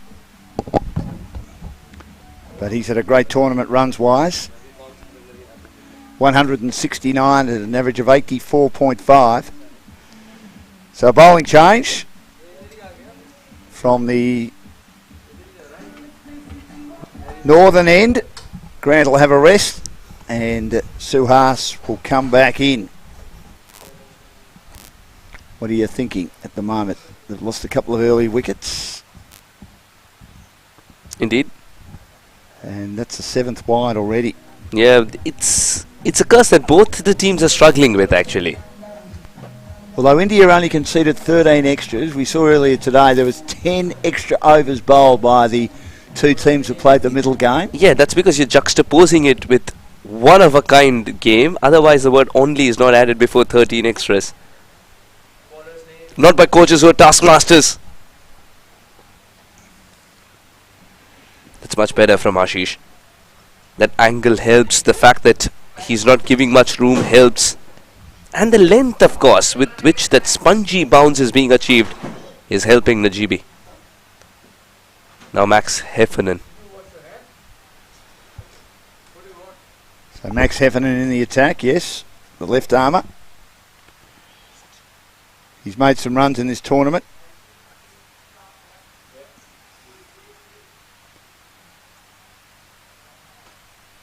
Swings across the line. Got a lot of zinc cream on his nose.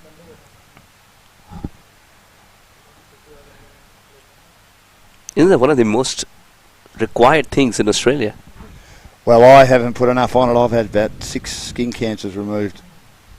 I've been mummified many, many times. We've got nooks and crannies everywhere. Really good shot. Makes room, takes an additional bit of risk, and Anmol Basnet sends it for 4.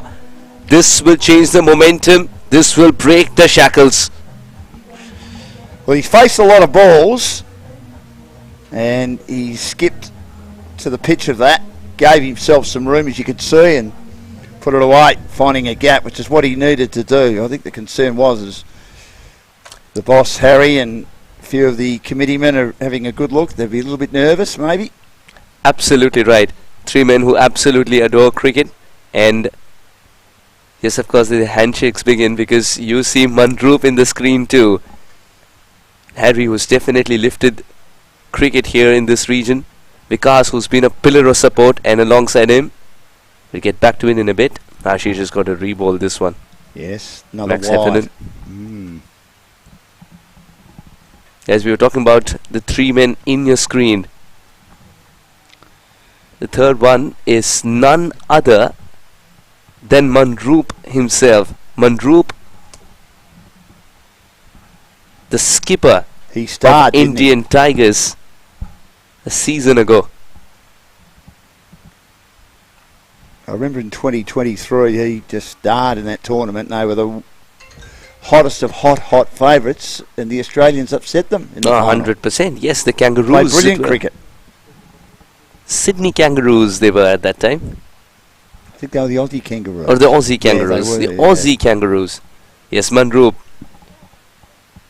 Right now on phone call, but if you ask him where he might be, he would say on the cricket field, captaining the side, the Indian Tigers. It's very close to him. That's another poor delivery from Max Heffernan. Those are good deliveries for a left-hander, that's the problem. Tejas is a righty. This is just becoming a bit of a concern, the inability to get it online. And talking about Mandroop, I remember a game where he was bleeding profusely from his left foot. He covers it up with a sock, and the sock was white in colour erstwhile, but after he finished his over, it was red in colour. That's down the ground. That's a lovely inside-out spoon shot that he didn't play with a lot of effort, but played with magnificent timing. A really good shot. Again, the reading of the length was immaculate, and the timing was too. This one's gone the distance as well. More trouble for Max. Yes, a length ball, and that beautiful perpendicular showing of the bat, in that you've got it right in the middle, able to launch it over the infield straight down the ground. Yeah, a marvellous shot indeed. Tejas Hari is ensuring that the resurrection comes by. It was a slow start. It wasn't a meek start though. There's the great man. He just walked in. Lovely to see him. Gee, he was starred in that tournament, I remember. He was... yes, just completing brilliant. my story. Mandroop was bleeding profusely, but he said he's going to play the game. He's going to captain and ensured that he bowled a very important spell towards the end and didn't even have painkillers. In a lot of pain, though. I think adrenaline did the trick there. And determination. That's a great shot over mid-off. Again, length ball and launched over mid-off. Tejas Hari playing with a straighter bat, doing a world of good to his confidence, and of course the coach is happy too. This had a little element of risk, of course, but Tejas was so sure that he'll get it past the man inside the circle. Another boundary, and Indian Tigers are... The Sultans are about 15 short, considering the start they got. I mean, the spinners did a magnificent job to drag it back. Oh, absolutely right, and that's exactly what they'll be counting on, the Pakistani Sultans, to use the spinners to reduce the rate at which the runs are being scored. Avery, how good was he? Just came in and got a wicket in each over. 4 for 12, if you don't mind. Incredible. And now the spinners of Pakistani Sultans have a template to follow. They do. Learning from their opposition and trouncing them. The Indian Tigers are looking for 71 and 66. At the moment, momentum with the Tigers. Is the man that took the only hat-trick in the tournament so far. I want to say the only hat-trick. They're pretty hard to get. Yes. Tariq.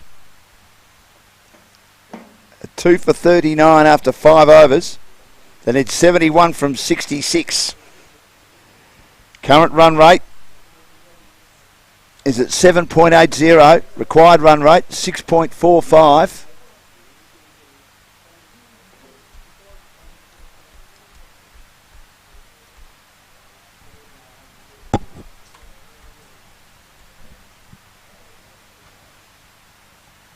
That's a good start. He lets it go. But not a problem. Not that the additional run was conceded.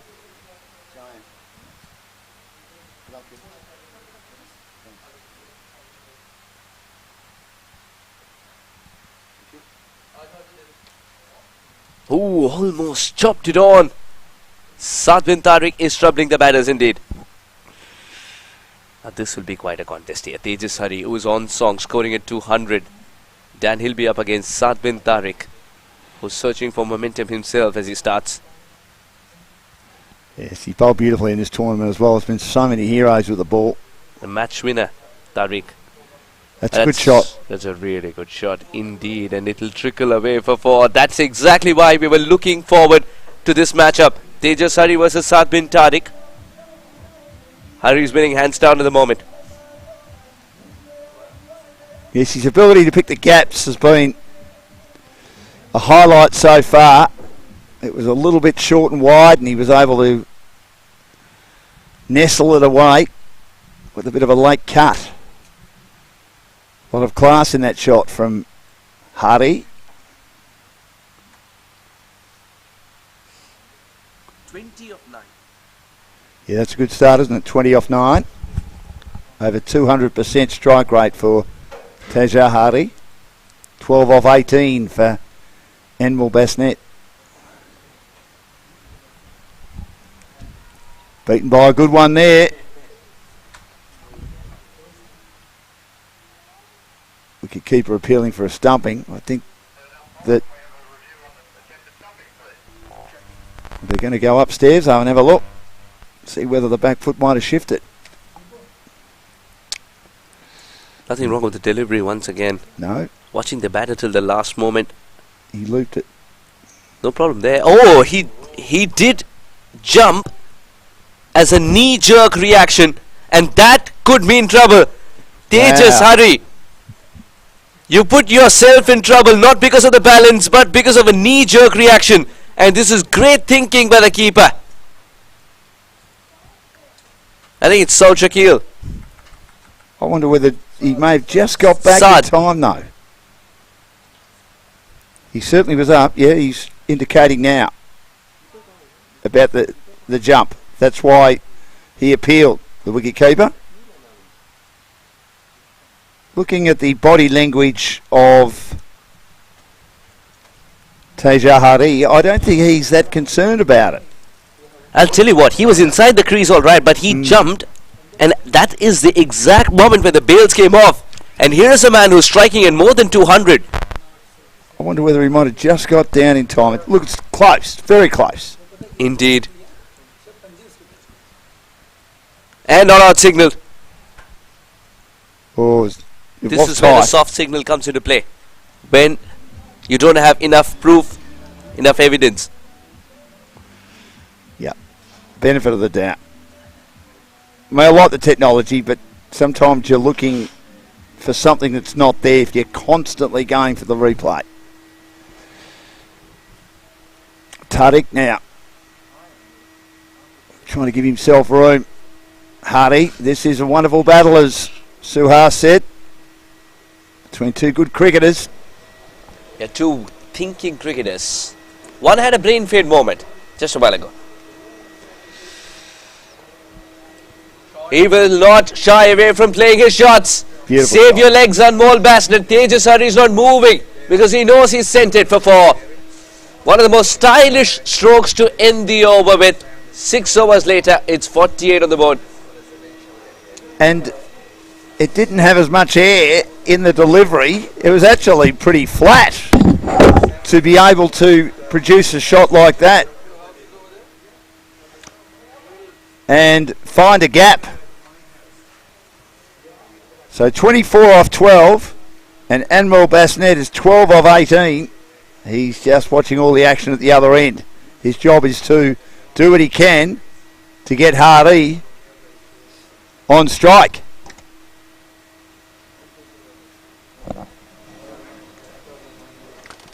This is outstanding batting. Starting to take this game away. They need 62 off 60. Still 10 overs to go. We're only 6 overs in. And the weather is as good as it's been all day. Nowhere near as hot as yesterday. It was overcast for a large portion of the morning and early afternoon. Those sunglasses are glistening. Good delivery. Teasing the guideline a little, but good delivery. Rayan Farouk has done his bit with the bat. Again. When you bat for extended periods of time, it always helps in understanding the surface a bit more. Now you can think like a batter and outsmart the batter with the ball in hand. Look at the sunglasses, they're glistening. That's a very common sight in Melbourne. But I mean, they're Not if you started the day and then you said this, because it was very cloudy. he needs to work that strike around Bassnet. He does. Absolutely. With I a think lovely drive into the covers. it's a very good over as far as the Sultans are concerned, because they're pulling things back here. But now that the single is taken, after 2 dot balls, the single has been taken. Tejas Hari will deal with Rayan Farouk a little differently. He will take his chances if it's in the slot. Took the toe of the bat. Again, good bowling. It's very evident from the way he's played his shots, Tejas Hari, that the management has told him to play his natural game here. 61 or 56, it's one thing to play according to the situation and play the sheet anchor's role, quite another to play a natural game. And I think it's the latter that he's after. Well, that was flat and it sort of dragged away a bit, and he managed to sort of top it over the infield. It was stopped on the boundary at backward point, and they get a couple of runs. So 26 off 14 for Hari, 13 off 21 for Bassnet, 2 for 51. 16 overs aside. Oh, good ball. The quicker one that Yeah. skidded through. He's got that in his armory, Rayan Farouk. Good comeback. 51 for 2 after 7. Hurried it on, didn't it? He did well because he's batting well at the moment. He's seeing them, that he was able to just jam down on it and force it back to the bowler. Here we go. Let's have a look at this.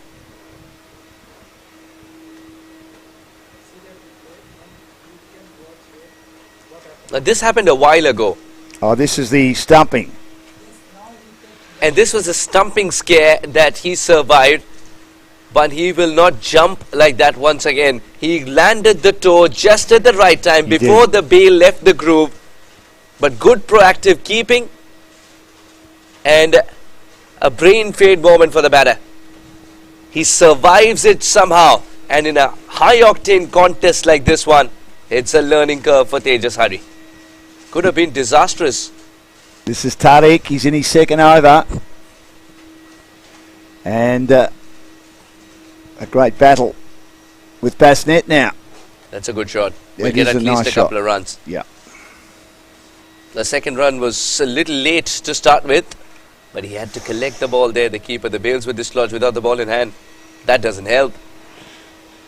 Saad bin Tariq is also now figuring out that the reach of the batters are very different. Tejas Hari's got extra height compared to Anmol Bassnet. Anmol Bassnet is a compact cricketer, so he's got to use his feet to reach the ball, probably a little skip, and then comes down the track. However, Dan, for Tejas Hari, because the reach is bigger, he's also able to generate that much power into his shots, and that will also mean he'll take that additional bit of risk of going over the top. Well, this is the first time we've seen Bassnet in the tournament as well, and he's doing his chances no harm at all to be part of the semi-final at least tomorrow. This is where you would think that with so much of real estate on the leg side, he could have quietly tucked that one away. With Tejas Hari back on strike, the story could have been different. Pakistani Sultans have ensured that it's a dot ball. Can they string together a few more? No one in front of the wicket in the circle And now that single is available though. on the onside. So these are the little moments that the under-19 cricket allows you to learn from. And I'm very sure that the coach makes notes of these. It's not just the drop catches, it's not just the amazing fielding efforts. It's all about also about these little moments in the game. That was struck pretty well. Overrunning, and the ball has been stopped though. Yes, he got a bad bounce then, Farouk, and it sort of pitched in the sand there, just in front of our commentary position. He did well, though, to get back on it quickly. Didn't panic, as you can see on the replay here. It wasn't far away, though, from rolling into the rope or the cushions. And that's a nice little shot to the deep onside field, doing what Suhas mentioned. There is acreage of real estate out there which no one is there. Not even cows or sheep. Just green grass, and he gets a run. Saad bin Tariq was so close to generating that edge this time. What an over, what a battle. 57 for 2. Grant's about to come and join Suhas with 53 needed in 8 overs.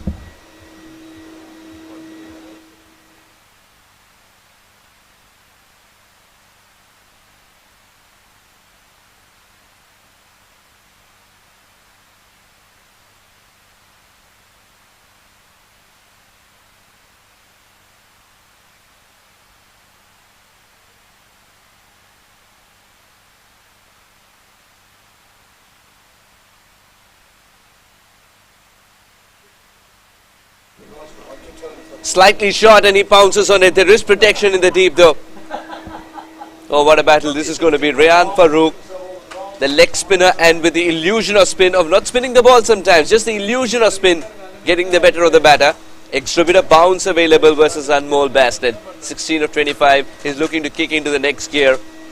And it's the right time to welcome Grant in the comm box. That's hit well. We'll get at least a single. Not even trying for the second run. Sometimes you run the first one, not because you want the second, but you want to put the pressure on the fielder in the deep. 51 or 48, that's well in hand, isn't it? Do you think? Gettable. Gettable, yeah. But we've seen so many times that in this surface, when a wicket falls, the other one falls rather quickly. Yeah, right. And Tejas Hari survived a scare. You must have seen that. On his toes, just about as he lands. That's great glove work though. When we do appreciate the keeper, you're not around, Grant. That's the thing. When we do appreciate the keeper, Grant is missing. Ah, shit. There we go, there. Right. Hari. He's having a good game, isn't he? 31 off 19 and Basnet 18 off 27. Absolutely right, and the way Hari has gone about making those 31 runs as well. He's picked and chosen the right deliveries to be sent away. He's not mindlessly attacked every ball. And I've loved watching this Rayan Farouk. He's been really enjoyable watching his cricket. I like the way he goes about his batting. He bowls some tidy spinners. He's decided to go against the spin. Gets a single. For so much of risk taken, the reward reaped is not something that Anmol likes. And he'll retain strike. 62 for 2.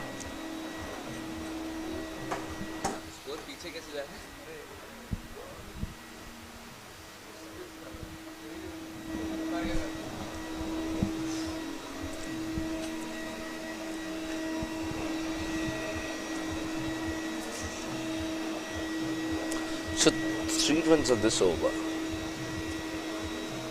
in singles, then the other single taken, 4 of the over, then off the last delivery, another single.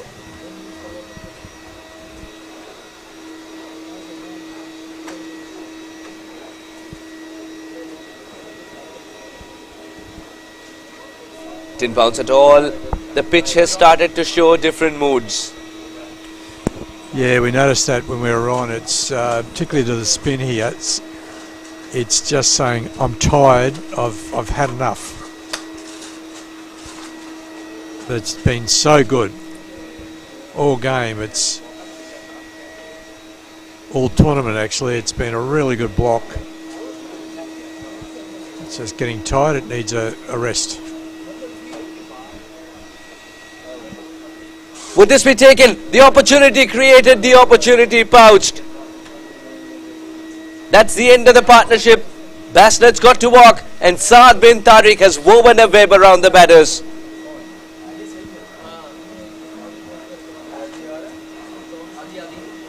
Miscue there. Nice catch. Simple catch in the end. Just didn't quite get it, did he? Kari, new batsman in.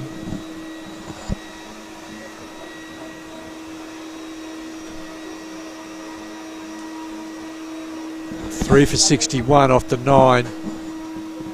It's game on. There's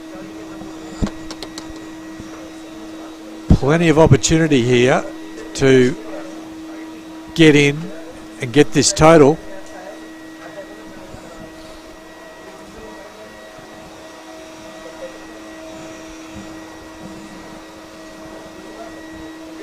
.49 runs off 40 balls. It's still doable. I'm sure Tariq, after taking that wicket, will have plenty of confidence.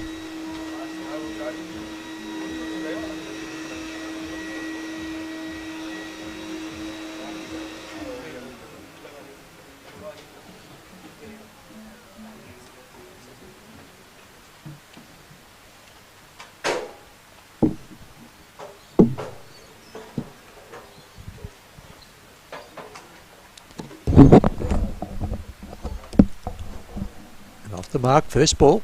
When Sultans were batting, Pakistani Sultans, when they were batting, it was the spinners of Indian Tigers who applied the brakes. Would want to follow a similar template, and that's exactly why Saad, having picked up a wicket, has got his tails up. This didn't bounce as well.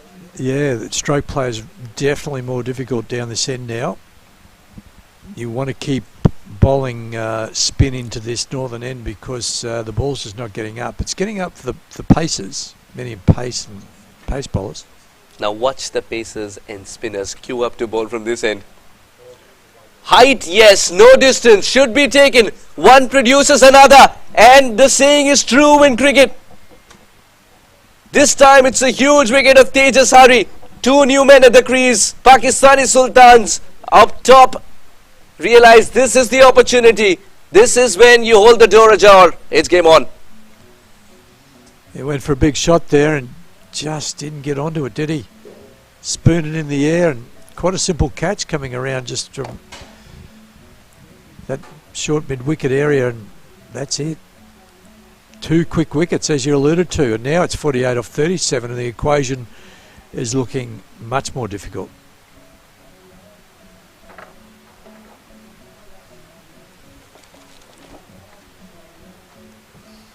Very surprising hit as well from Tejas Hari, a well-set batter.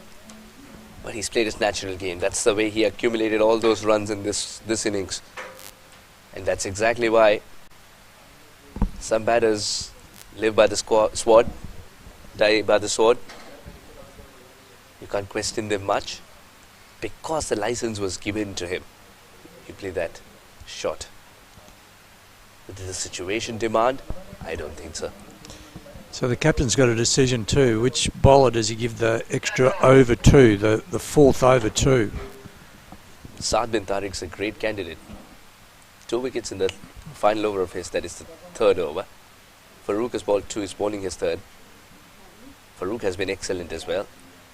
Number of runs given away, look at his jersey.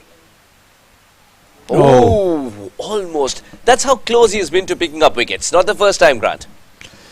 No, gee, they could just be unlucky sometimes. Look at Rye's smile. That easily could have come back onto the stumps.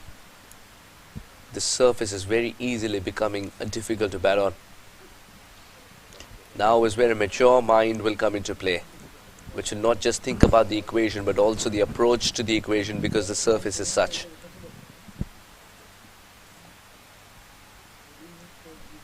Felix Howard off the mark. Second run would have been hallucination.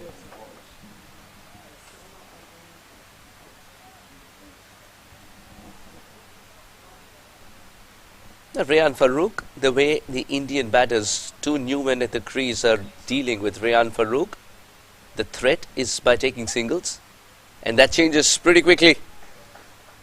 Takes his chances. Aditya Thackeray gets a boundary. Very risky. But he minimised it to a degree by getting down the wicket. Once he made that decision to go, the risk was there. But he got to the pitch of the ball and smacked it through the offside.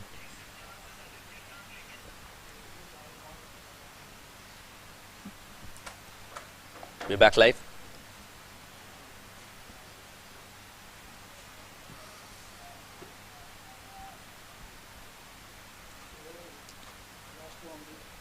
Let's take a look at this last boundary and see the feet movement. See down, a couple of skips down the wicket, and once he'd found the gap, it's 4 runs. We're back live, and this was much better from Rian Farooq. Well controlled. But the Indian Tigers are also suggesting that they're okay, because a boundary has been achieved in the over already. 7 of this with the ball to go. Very well played. The ball's not bouncing as much, but very well played. A single to retain strike as well for Felix. 11 overs later, 70 for 4 the Tigers. 40 required in 30 balls. And that's well in hand. But we've seen in the later part of today the dominance of spin bowling and some very well controlled spin bowling. 3 great leg spinners bowling for India. Something similar for the Sultans as well. You've just got this feeling that it's going to be spin that brings this home. The new bowler, another spin bowler, number 99. And as we've mentioned, it's just starting to stay low at that northern end. The shadows are starting to encroach across the wicket, and looks like we've got a left arm orthodox. Going to want to be getting well forward here if the ball is on the wickets because of the low bounce.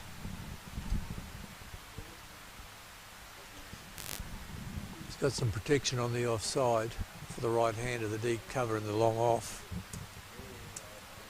Deep sweeping square leg as well. And 2 other men out on the onside. Long on and a deep mid wicket. Rahman, the new bowler. It's the first time I recall seeing him bowl in this tournament so far. And he's been brought on at a really important stage.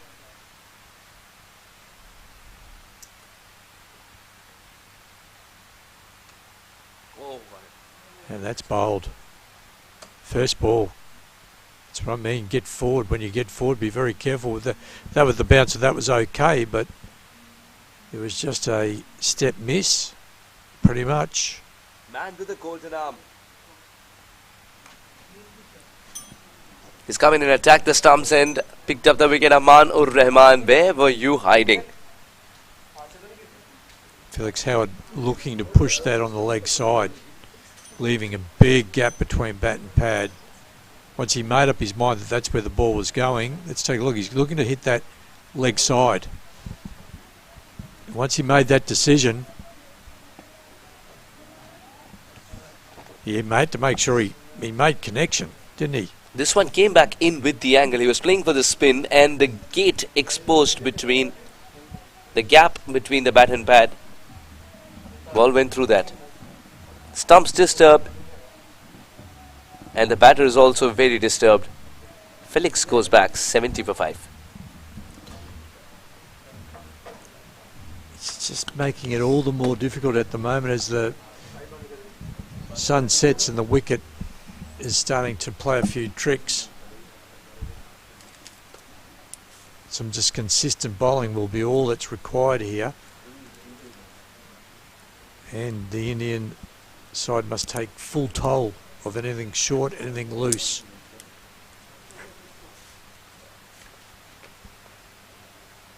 Can't get that single. Now this is where pressure can be built, and Pakistani Sultans know. A wicket has fallen. New man in, Krit Darji. Aditya Thakre, you could sense how itchy he is to get to the striker's end. And the ball almost snuck through. At the moment, Suez, these are all arm balls. Everything just going on with the arm. We discussed the illusion of spin versus spin itself. Yeah. And the illusion of spin is winning. Another arm ball. All he's doing is pitching middle, and that's a good idea because... You don't know which way it's going to turn. And if it's going to turn. And if it's going to turn as well. And he's got to play it, Krit Darji. You can't leave that ball. You've got to play it. And he's got rid of 4 balls. Now 5. Very quickly. Amanur Rahman on the cusp of a very special over. Given the circumstances. Is he the one bringing Pakistani Sultans back into this game? With not just a wicket, but a wicket maiden. The single is available if played with a soft hand. Soft hands inside the 30-yard circle. And that's exactly what the batters have done. Soft hands offered to it, straight to the fielder inside the circle. Single taken. Krit will retain strike. 71 for 5. And he'll be super happy with that over. 1 off at wicket. 1 for 1 off 1. Brought in at a really vital stage. And that's the challenge that good cricketers love. Love it when the captain call you on in a vital part of the game, and then you step up and you bowl a really good over, take a wicket, first ball, and then hold everything tight for the rest of the over. And 4 left. 4 remaining of the 16.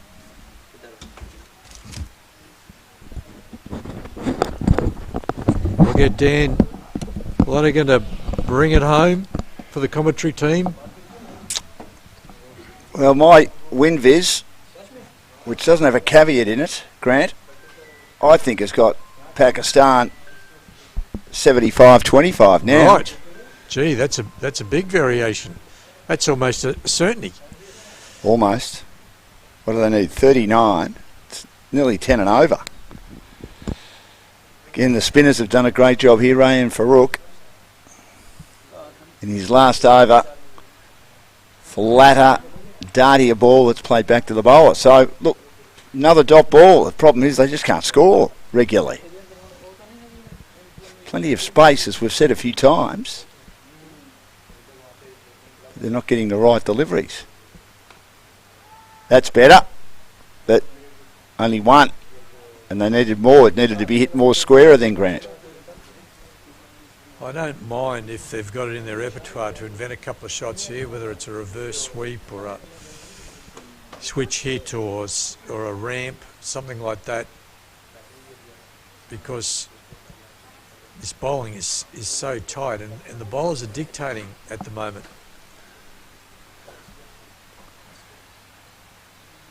It's like a ring field on the boundary. That's a good shot because he's taken the pace of it, and as we said, there's space everywhere. I reckon there was a second, or did he get back in time? They've called for the review of this. I thought there was an easy second, but he's only just made his way back to the non-striker's end after completing 1. We need the side-on view to be conclusive here.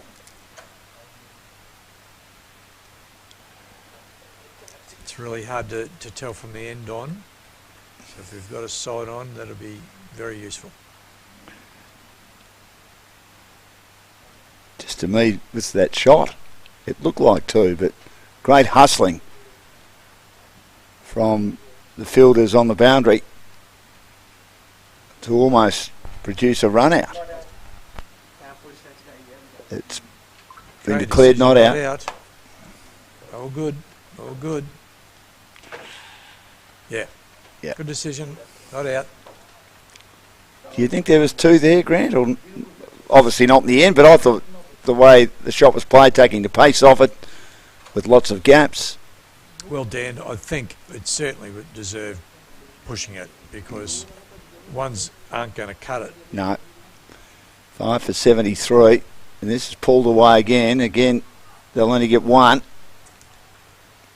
And that was just short of a length and should have been hit in a big gap. The skill of batting under pressure on show here.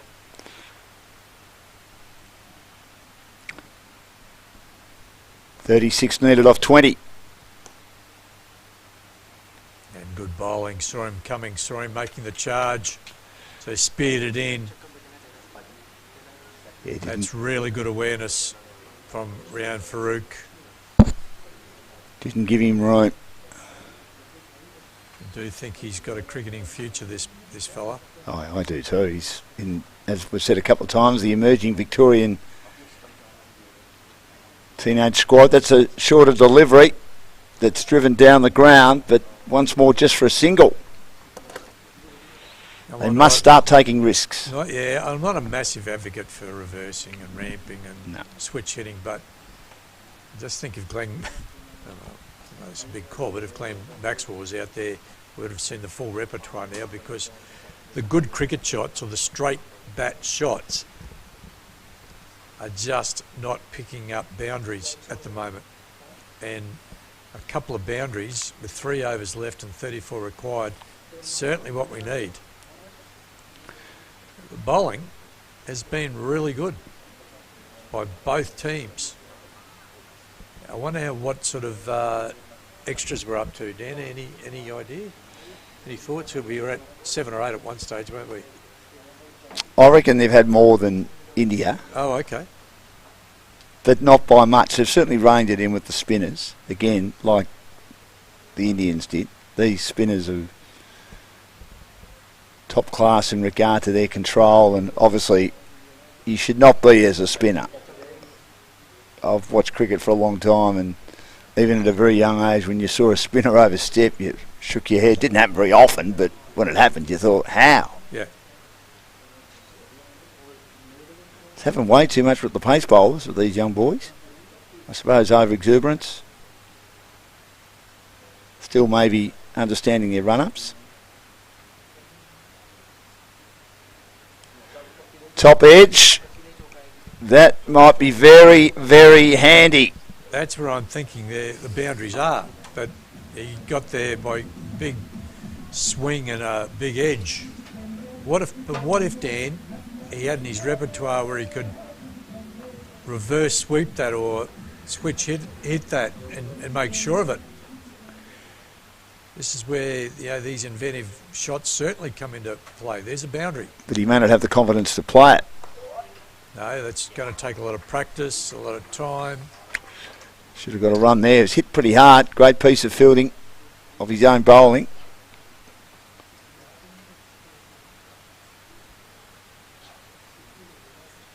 There's a bowled. Yes, played right across the line, looking to slog sweep.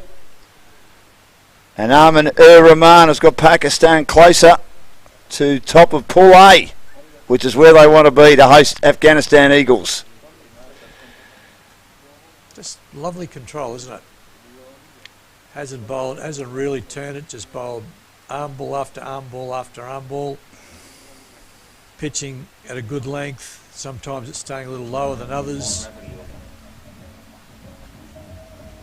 And the spinners have dominated. But tomorrow, Dan, that's not going to be the case, because we're going to have a fresh wicket. And the seamers will come back into play. So what's happening now may not bear as much resemblance to what we're going to get tomorrow with a fresh wicket, which is pretty well grassed out there.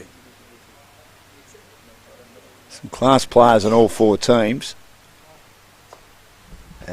Toss that one up and drag down, but again just for one, which Pakistan will be happy with for the rest of the innings, of which there's only another 14 balls to go, and the run rate required is 12.43. This has been an excellent performance.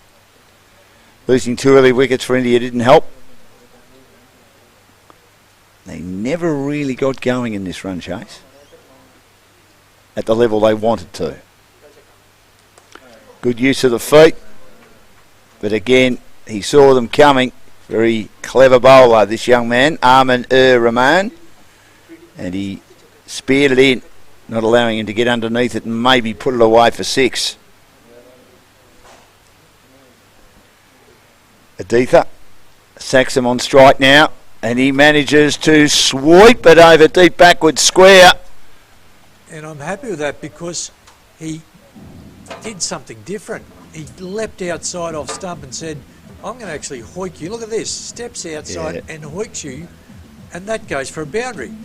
So that's what I mean by these inventive shots. I'm happy in one regard that I'm not seeing them, but I'm also thinking that they are exactly what are required in this run chase because the bowling has been so good. So once you start hitting bowlers for 4, they start pitching them in different zones, in different places, and that opens up another opportunity for you. Now, these guys, I've got no doubt, they love their cricket. They should have, look at him, down on one knee, sweeping now. But these guys love their cricket every day. Spend half an hour inventing shots so that when you get in a situation like this, you've got more strings to your bow. Because that's what's been missing. As I said, at one hand, I'm happy that I haven't seen too many of these ramp shots and what have you, but there's definitely the opportunity for it. Well, he took him off his line then, didn't he? And sure did. Yeah, that was the key to that shot. It was premeditated. He took a risk. He has to take a risk. He had to get a boundary. And now we're bringing Medium Pacer back in, who's bowled well. So Ali. But it wasn't too risky, was it? I mean, it was risky, but not too risky. Calculated. Calculated risk. The CR word, or the CR phrase. 2 overs to go. 6 for 86 after 14. 2 runs a ball. Yeah, correct. So every time they get a single, it's going to build. Every time they get a boundary 4, it's going to go halve. So pace on the ball help, you think, Grant? I think so, particularly the way the wicket's playing. But he's bowled well, Ali. See what Ali does do. This is hit in the air, long and high and handsomely for a big 6 over long on. I'm not sure why we've brought a Medium Pacer back in at this stage of the game. Particularly with the wicket doing what it's doing. Are there no other spinners? Have they? I'm sure there are. That's gone a long way. Oh, it's one of the biggest hits of the tournament. You said the ball before, Grant, that Ali's bowled well, and then you said it after the next one. I suppose we changed, don't we, in regard to how a game goes, but you're probably right. I would have thought the spinners were doing the job, but anyway, we'll see what happens. 6 well, foot. They can use Ali's pace now. And now he's starting to move around the crease. And he's gone down the ground for a consecutive 6. Smashed it out of the ground. And it's made its way down to the houses at the northern end. Length ball. And he's put that away. Back to back. He follows him, steps away, follows him, but follows him straight into his hitting zone. And all of a sudden, we've got a real shift. It's changing 2 balls. Your WinViz. WinViz now is 50-50. 50-50. Sitting on the fence a bit. 75-25 at the start of your stint, which was only a couple of overs ago. And now we're back to 50-50 like it. But look at that. 6. He's just turned this game again, Adisha. 6 for 98. They were no chance probably at the start of this over. The Indians, they continue with the spinners and it worked well. Pakistan have opted for Ali. Hasn't worked so well so far. He moves away again. Ali followed him and they'll get a run because there was a fumble from the wicket keeper. So it's a bye. Maybe though the Sultans would have preferred to have had Saxham on strike. So they'd be happy with that, and India might have preferred to have had Adisha on strike. He's just got to needle it around, Saxham. So game awareness. Saxon, let's just get the man in form back on strike. You don't have to win the game yourself here. No. Just get a single. It's match awareness. There's singles everywhere.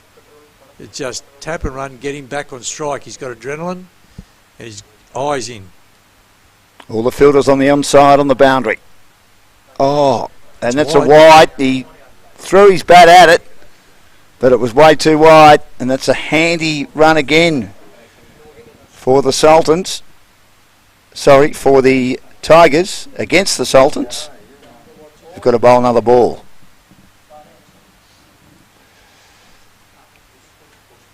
So 9 balls left. 10 runs needed. 60-40 WinViz Tigers for dashing Dan Lonergan, for what it's worth. Now he goes down the ground with another length ball here. Smack that out of the stadium. And clearly I've got no idea what I'm talking about, because I wanted him to take a single and just get the other 6 hitter on strike. He said, don't worry about anyone else. I can do it myself. And I don't want to labour the point, but the spinners were doing all of the damage. The wicket's just not conducive to facing spin bowling at the moment, but we've brought a medium pacer who's come on, and the Indian players have been able to use his pace to clear the fence. And now WinViz is 90-10 at best. Well, that might have been the biggest of the 3. That went down the hill and far, far, far away. He's not as big a man as Aditya Saxon, but he packs a punch. They need 4 runs to win now. Gives himself room, and he launches. But he might be caught. He is. He didn't get enough on it. I thought the way it looked originally, that had enough on it, but it's dipped and been taken out at deep mid-wicket. And this match is still alive. Saxon perishes for 11, 7 for 106. But it was a very good 11. 11 off 3. It was. Gee, Maybe the best 11 we've ever just seen. Got the toe of the bat, which gave him much more height than distance, and a nice little catch coming in there low, under a bit of pressure, nice and comfortable.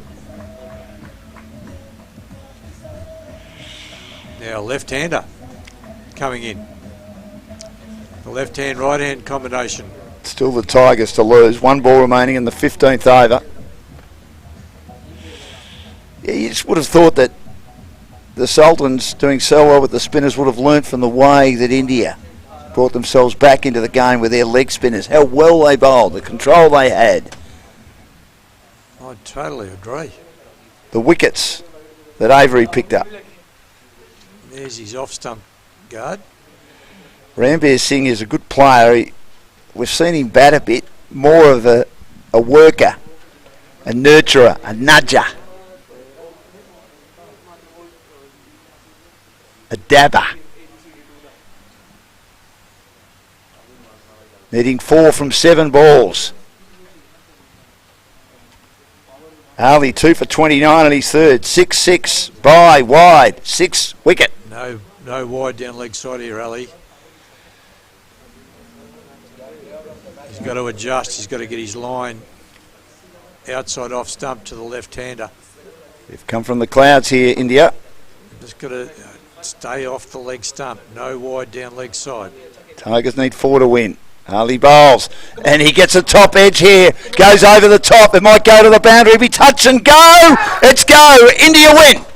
India win. An incredible performance by the Indians.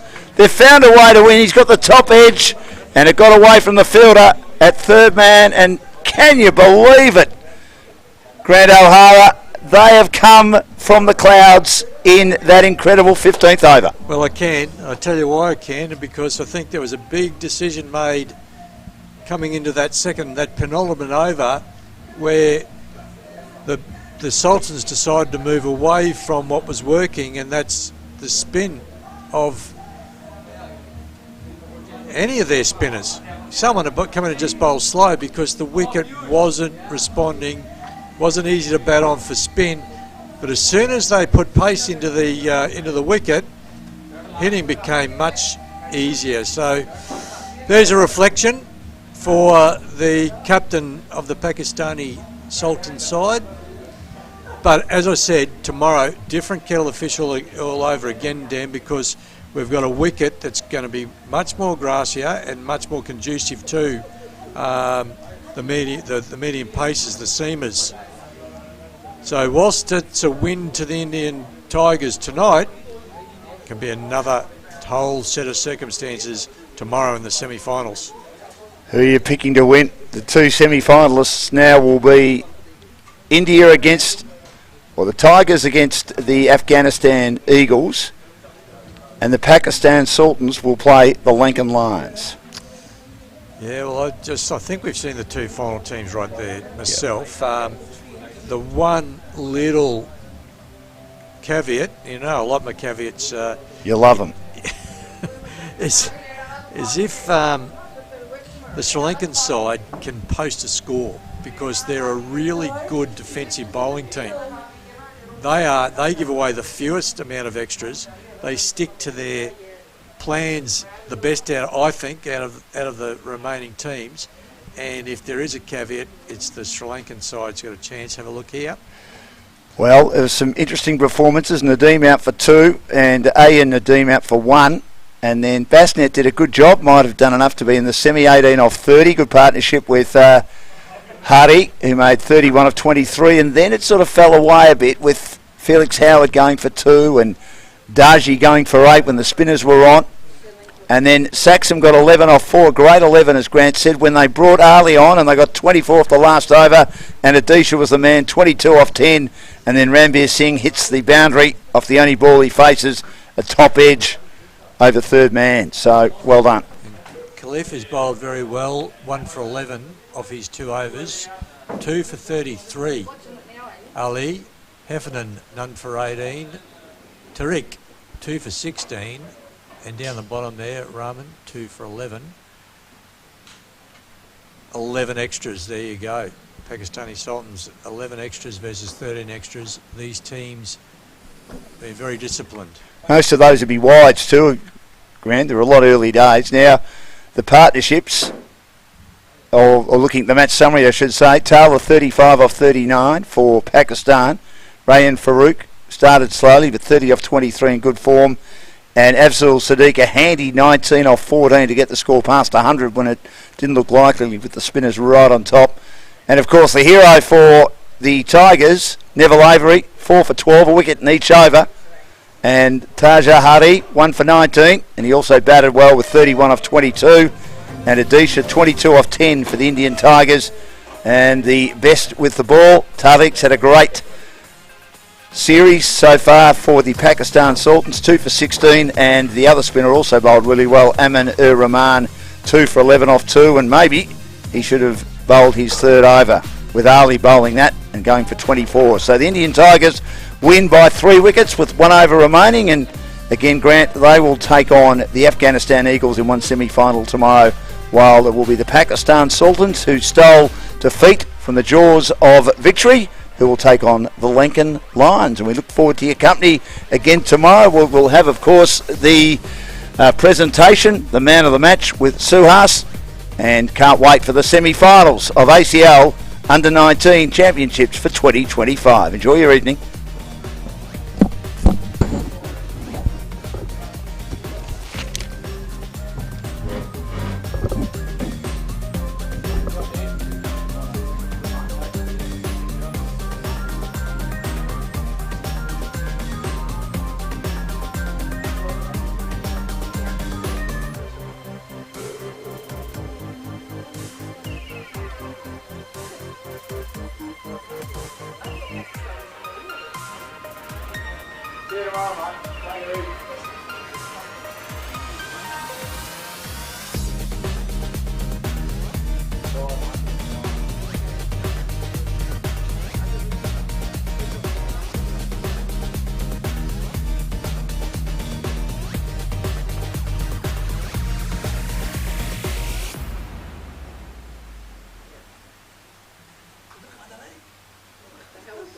The family thing tonight. Yeah.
This rivalry rekindled, and boy did we have a fantastic game. The Indian Tigers took on the Pakistani Sultans. The Tigers winning the toss, choosing to field first and then chasing it down in some style towards the end. Hello and welcome to the post-match presentation. Without further ado, it's only right to thank our sponsors who've made ACL Under 19 possible in 2025. A big thank you to Tag Real Estate Victoria, and thank you so much to Exclusive Immigration.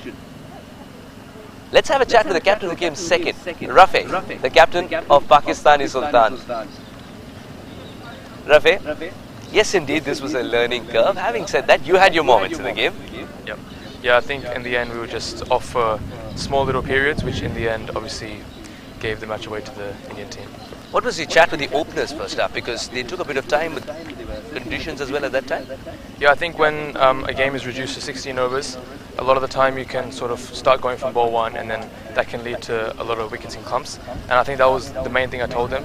Maybe let's try and avoid wickets and clumps. Take that a little bit longer if you have to. We wanted to maybe get 120, 125, but obviously 120 and 110 sorry, was not enough in the end.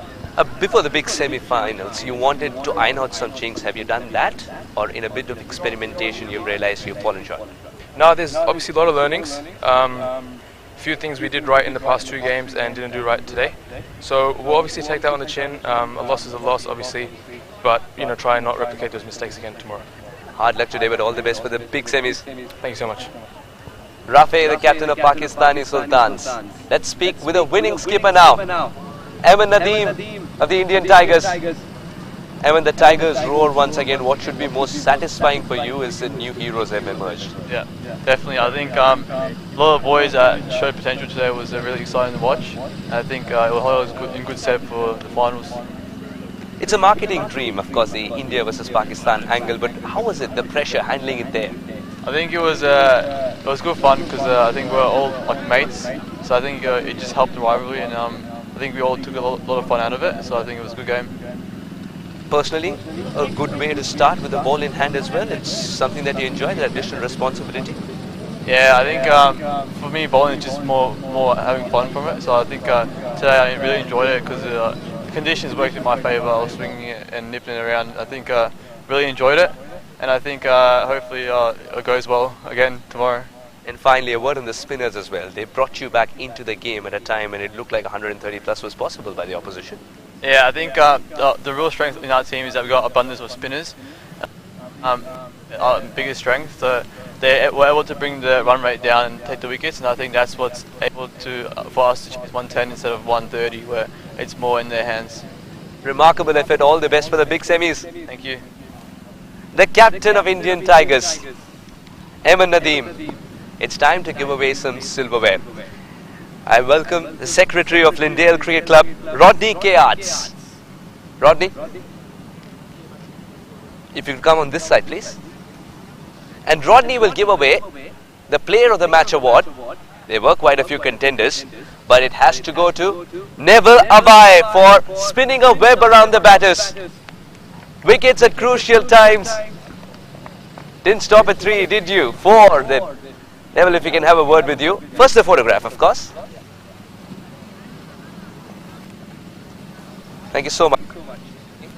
Now, the 4 wickets. The leg spinner is your stock delivery, and you used that throughout. Were you playing with the mind of the batter, saying the illusion of a wrong gun is coming?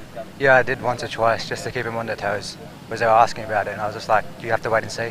And what was your chat with the captain? Because initially, the surface was assisting pacers and not spinners at that time. Just trying to land my stock ball and then work into my spell. It just worked really well.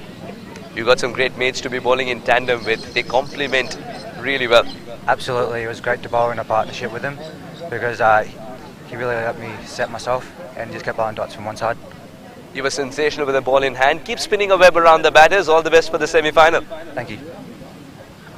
The player of the match, Neville Avai. Well, that's all we got for you from the post-match presentation. Another very exciting day of cricket here in ACL Under 19. We'll meet you tomorrow as the semi-finals will unfold. And until then, take good care of yourself. See you.